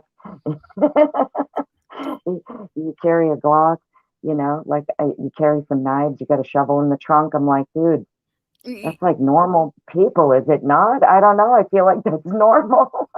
right. Well, and then I hear one guy say touch DNA. Oh God, that's really solid evidence. And then I hear another guy, same profession, say that ain't shit. And I'm like, what the fuck, y'all? Like, I got both of you guys that have like the same background, and one of you guys say touch DNA. Oh yeah, I mean, that's some solid DNA. And I got another guy that's like, what? Each expert has a different opinion about what they think, and the fact of the matter is, touch DNA 9 times out of 10 is tossed because it's so unreliable. So, okay, here's the sheet with this speck of DNA, and all it means is that he touched it, and Ann Taylor, okay, get that shit out of here. Next piece of evidence. Let's go through this and show you why it's bullshit. I mean, that's basically, I feel like, what's going to happen here with what they do have for their, what we know to be their evidence, because obviously we don't. And I think I want to word it differently. I want to word it differently like this. Whatever they gave to this judge, okay, got them this warrant, got them that warrant, got them, you know what I mean? So I got them to the hump. Yeah. Yeah. So what do you guys think what are the top 5 things that they have that they put into a search warrant? I mean, we see the PCA. What's the top 5 things that they have? A planted sheet. Invite BK to your next party. Let him sleep on your couch. Well, it was a targeted attack. I'm perfectly fine. I don't think he's targeting me. It was a targeted attack there, Tracy. Just my take. Right. This is an isolated targeted attack. We are all safe, Tracy. We're good, girl. He wasn't stalking us. We're fine. I mean, really, what they got is a planted sheet. Oh, excuse me. So what do we think here? Why would Dawn Daniels say, "Hey, don't give us the search warrant. Exclude the DNA. We're just putting this in, but I'm going to mention it that we have it, but don't use it. We have the touch DNA from. They were able to get that back by, mind you, in like a day. Here's what I don't get when it comes to this sheet, because PCA. So number one, they're going to say touch DNA, but how do you get to the touch DNA is going to get tossed off in my question. But hear me out. Now, when they wanted the warrant for Brian's apartment, in that warrant, they're asking to get inside of his apartment because they believe that's where the knife or the sheath is. But they already had the sheath. I know. Okay. So the judge doesn't know that. So the judge thinks they don't have the sheath. But this is what I mean. So at some point, they're asking this judge in Pullman to give them a warrant for Brian's apartment, claiming they're looking for the knife and the sheath when they already had the sheath. Well, they're also saying that he just came straight home. Crime scene, was it not? They're also saying that he would have been covered all in blood because he just left from killing everybody at the house. And normally you would your I'm car is just going to have, saying, I need someone to make it make sense. Like and then you're I'm going to go sorry. straight home. Well, that's not what he did, because you have him driving the complete opposite way, and he's supposedly out in freaking Lewiston and, Right. out all over there. Okay, When he could Lana, have you got your binder, right? Pull out your binder. When did they get the warrant for his apartment? The 3rd. Of December. No, his apartment was in January. His apartment was in January. Yeah. Okay, so you have the sheet. You're law enforcement. Yeah. You have the sheet. You have the sheet on November 13th.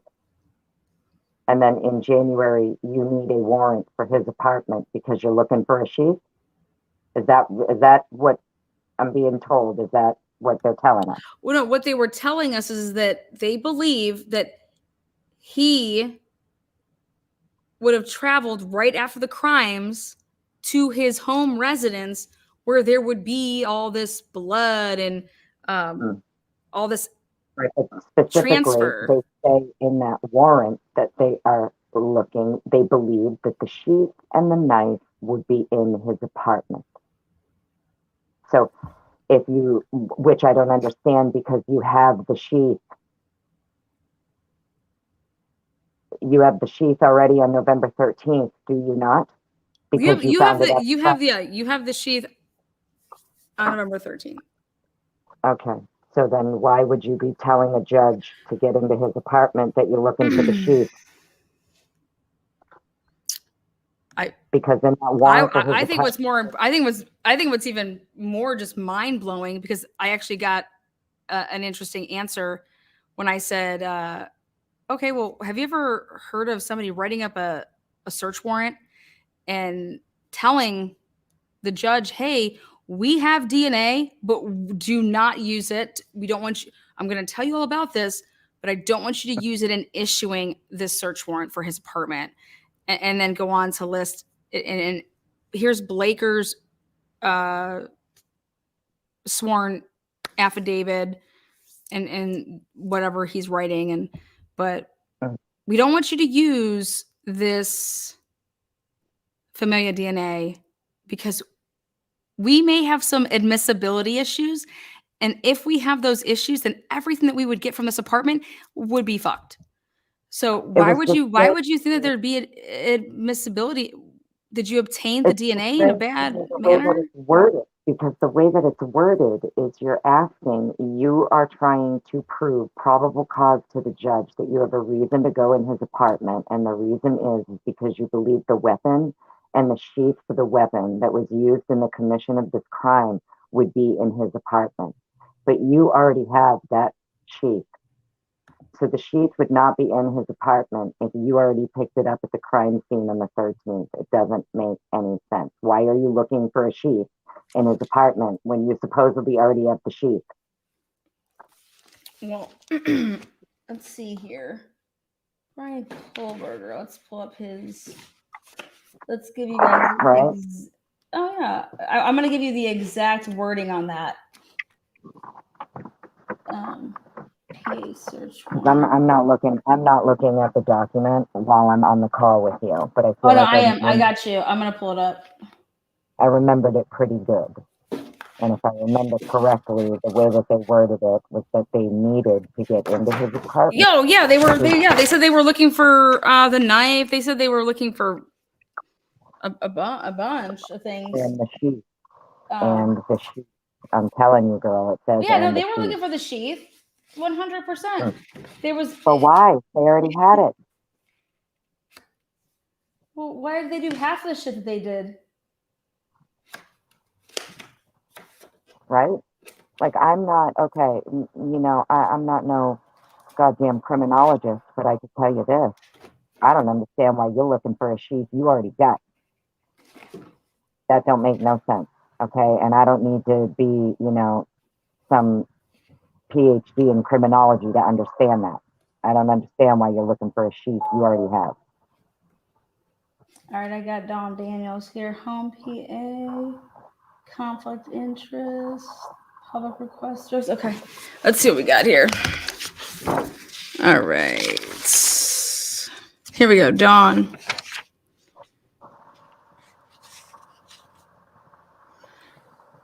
search within 10 days of this date. Okay, so they're looking for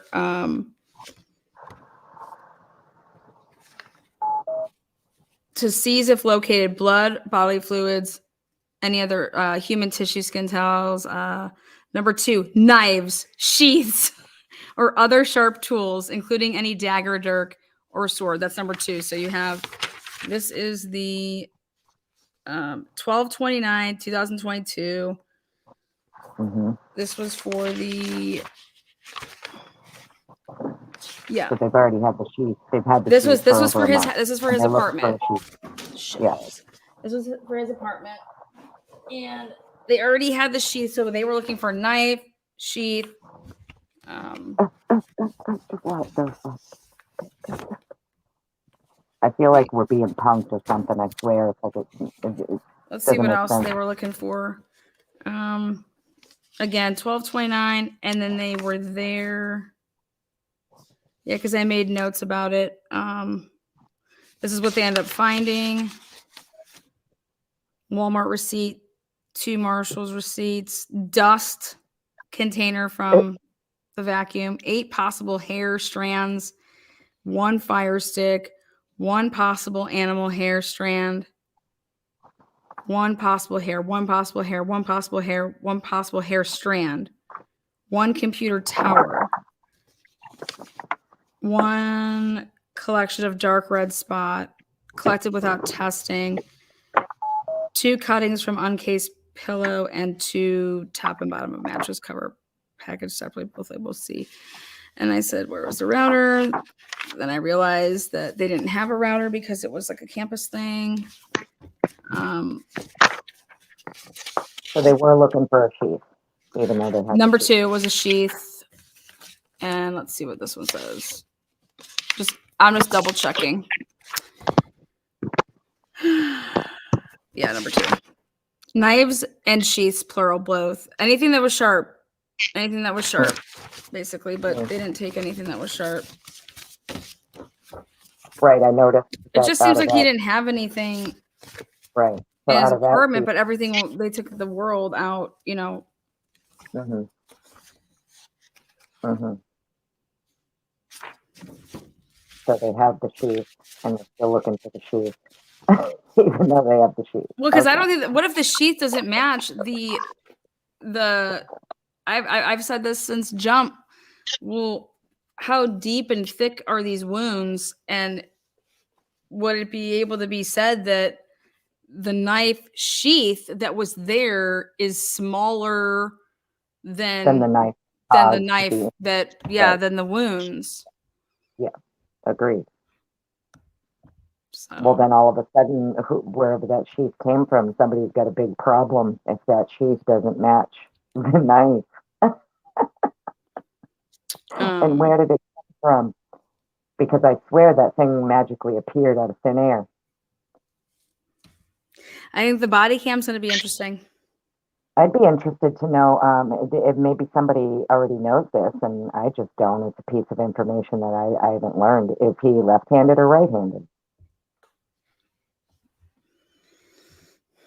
He's ambidextrous, probably. Yeah, he can flip-flop from both, hand to hand, like Jason Bourne and shit. Well, shit, I mean, Maybe he paraglided in, Maybe he paraglided into the balcony or some shit. yeah, no, they are saying that he's right-handed.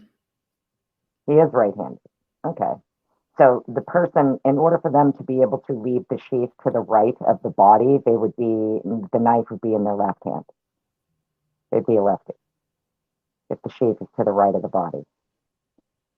If the sheath is to the right of, If the sheath was found supposedly well, to they're the right of- really weird about how they're explaining that too. Like it's on this side when coming from the door. From what I understand, It's in a single bed. You're in a single bed. 2 females what I are in a single bed. I think they were on top of each other.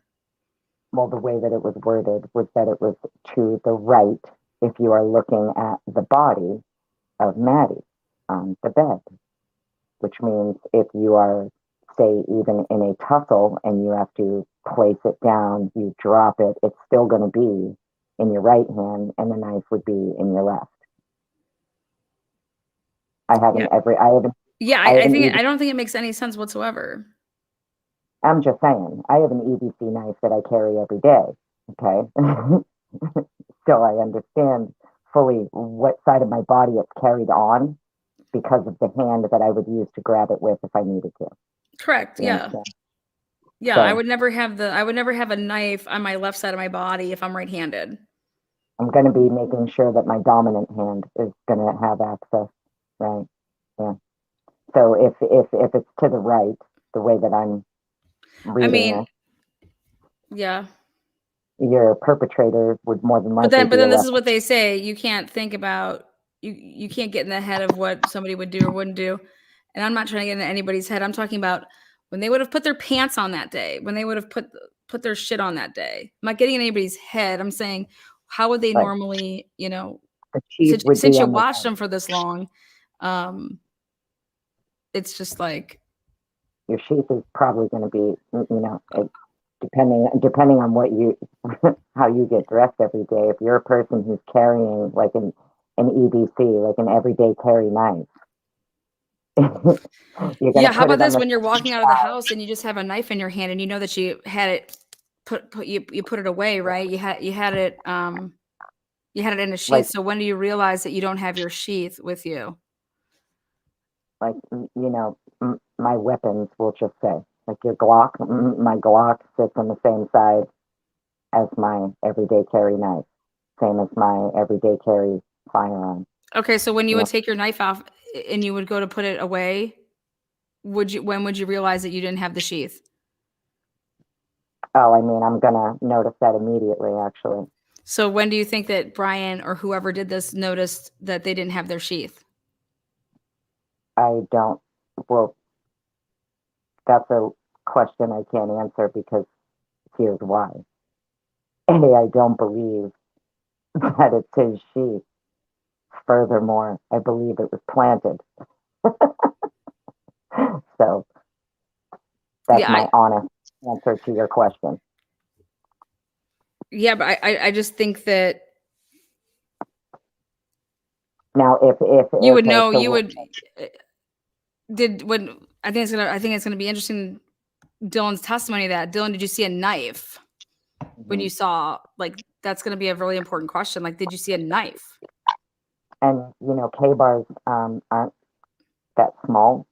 Actually, they're not like a small knife. Like Because we my all know everyday. the sheath was left behind, so his knife had to be in his hand. You know what I'm saying? Like the Correct. sheath couldn't have been, or the knife he had to have in his hand, I believe. So if you truly think about it, when she would have seen this person, you would have seen the knife. I mean, or what he was hiding the knife from you. Mm. You get like you'd be able And to trip her up on that. if the report of the knife, so the sheet they found is the knife they believe, the USMC K-bars. K-bars are not small knives, okay? They do damage. I mean, that's what they're for. It's a combat knife. That's exactly what it was designed for, and it's specifically made to protect the user. So I don't even know if a lot of people know that. The K-bar knives are actually specifically made to protect the user so that the user doesn't injure themselves when they are in, like, say, a close quarter combat with another person, like in a knife fight, right? That's what these knives were made for. They're actually made to protect the user. And there's no way he's like, in between, like wiping it off and hiding it up his sleeve. You know what I mean? It's a little tricky to slide one of those things up your sleeve and try to hide it. It's not like a smaller dagger or something like that. Yeah. Yeah. Well, we're gonna round out this live. Love you, Annie, for coming on here and chit chatting. Listen, I love you and thanks for having me on. And I'm glad that, I'm glad he's not tearing her face up with a pair of pliers because I would have wanted someone to go have a talk with him. Yeah. No, I definitely, definitely not. But I love you, and like all of you guys out there, thank you guys for being here in chat. Thank you for being kind to one another. And if you weren't, obviously shame on you, but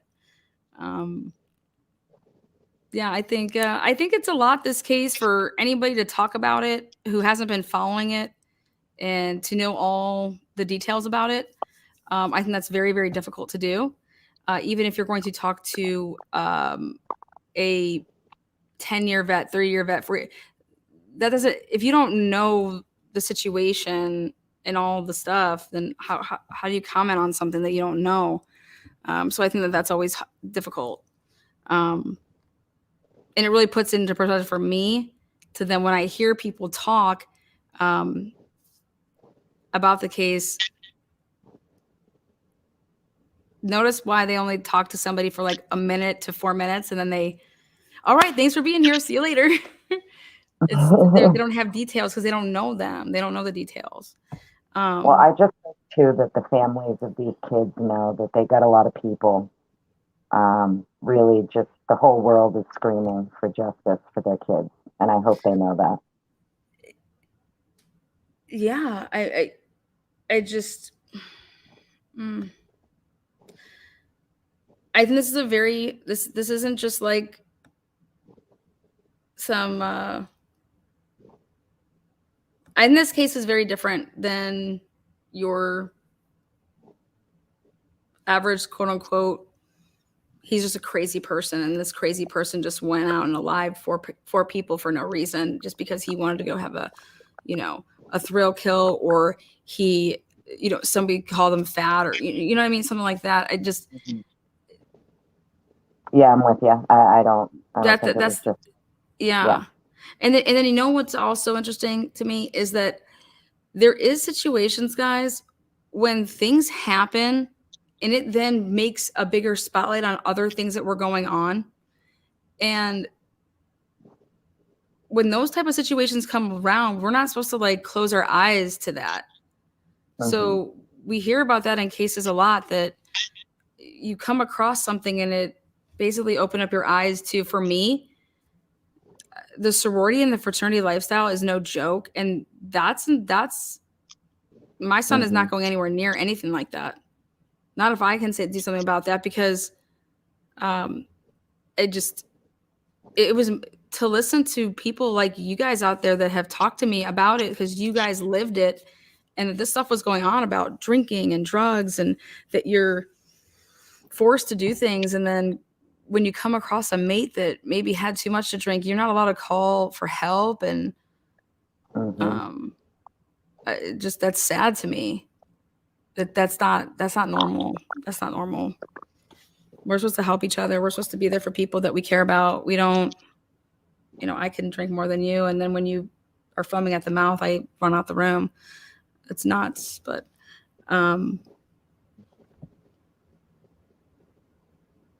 yeah. And I think it says something when the Gonzalezes are very adamant about that they want to take tips. They want, what parent, listen to what they're saying. Here's this, bring us whatever. And we want to know what happened. So I don't think that they're buying everything that they're being sold. So why should we? I just hope that whatever it is, it just needs to come out, and whoever is involved should be held responsible for their role. Whether, it's a little role, a big role, whatever the role was. Yeah. Think about the Alec Murdaugh case. Think about that. The Mallory Beach boat accident. What did that lead to? That lead to uncovering a lot of things. But guess what? If people would have just shut it down and not have went against the grain, then none of that would have come to light.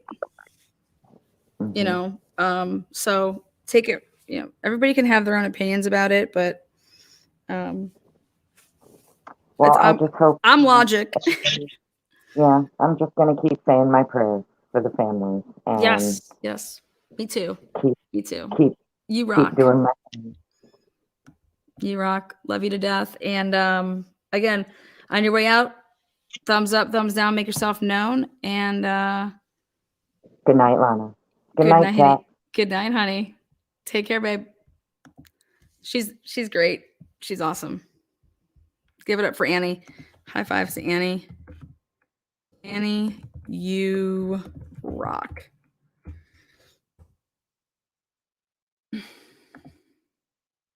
Such a good live. I joined. Yes, welcome. All of you guys that came out tonight and got memberships. Thank you so much. So, Annie, we just have to say it. Put a 1 in chat if you think those are pliers. Put a 2 in chat if you think that they're not pliers. So make yourself known. Annie's going to be like, damn you. High five, Miss 9. High five back. So again, 1 in chat if you think those are pliers. 2 in chat if you think that they're not pliers. Annie's still going with pliers.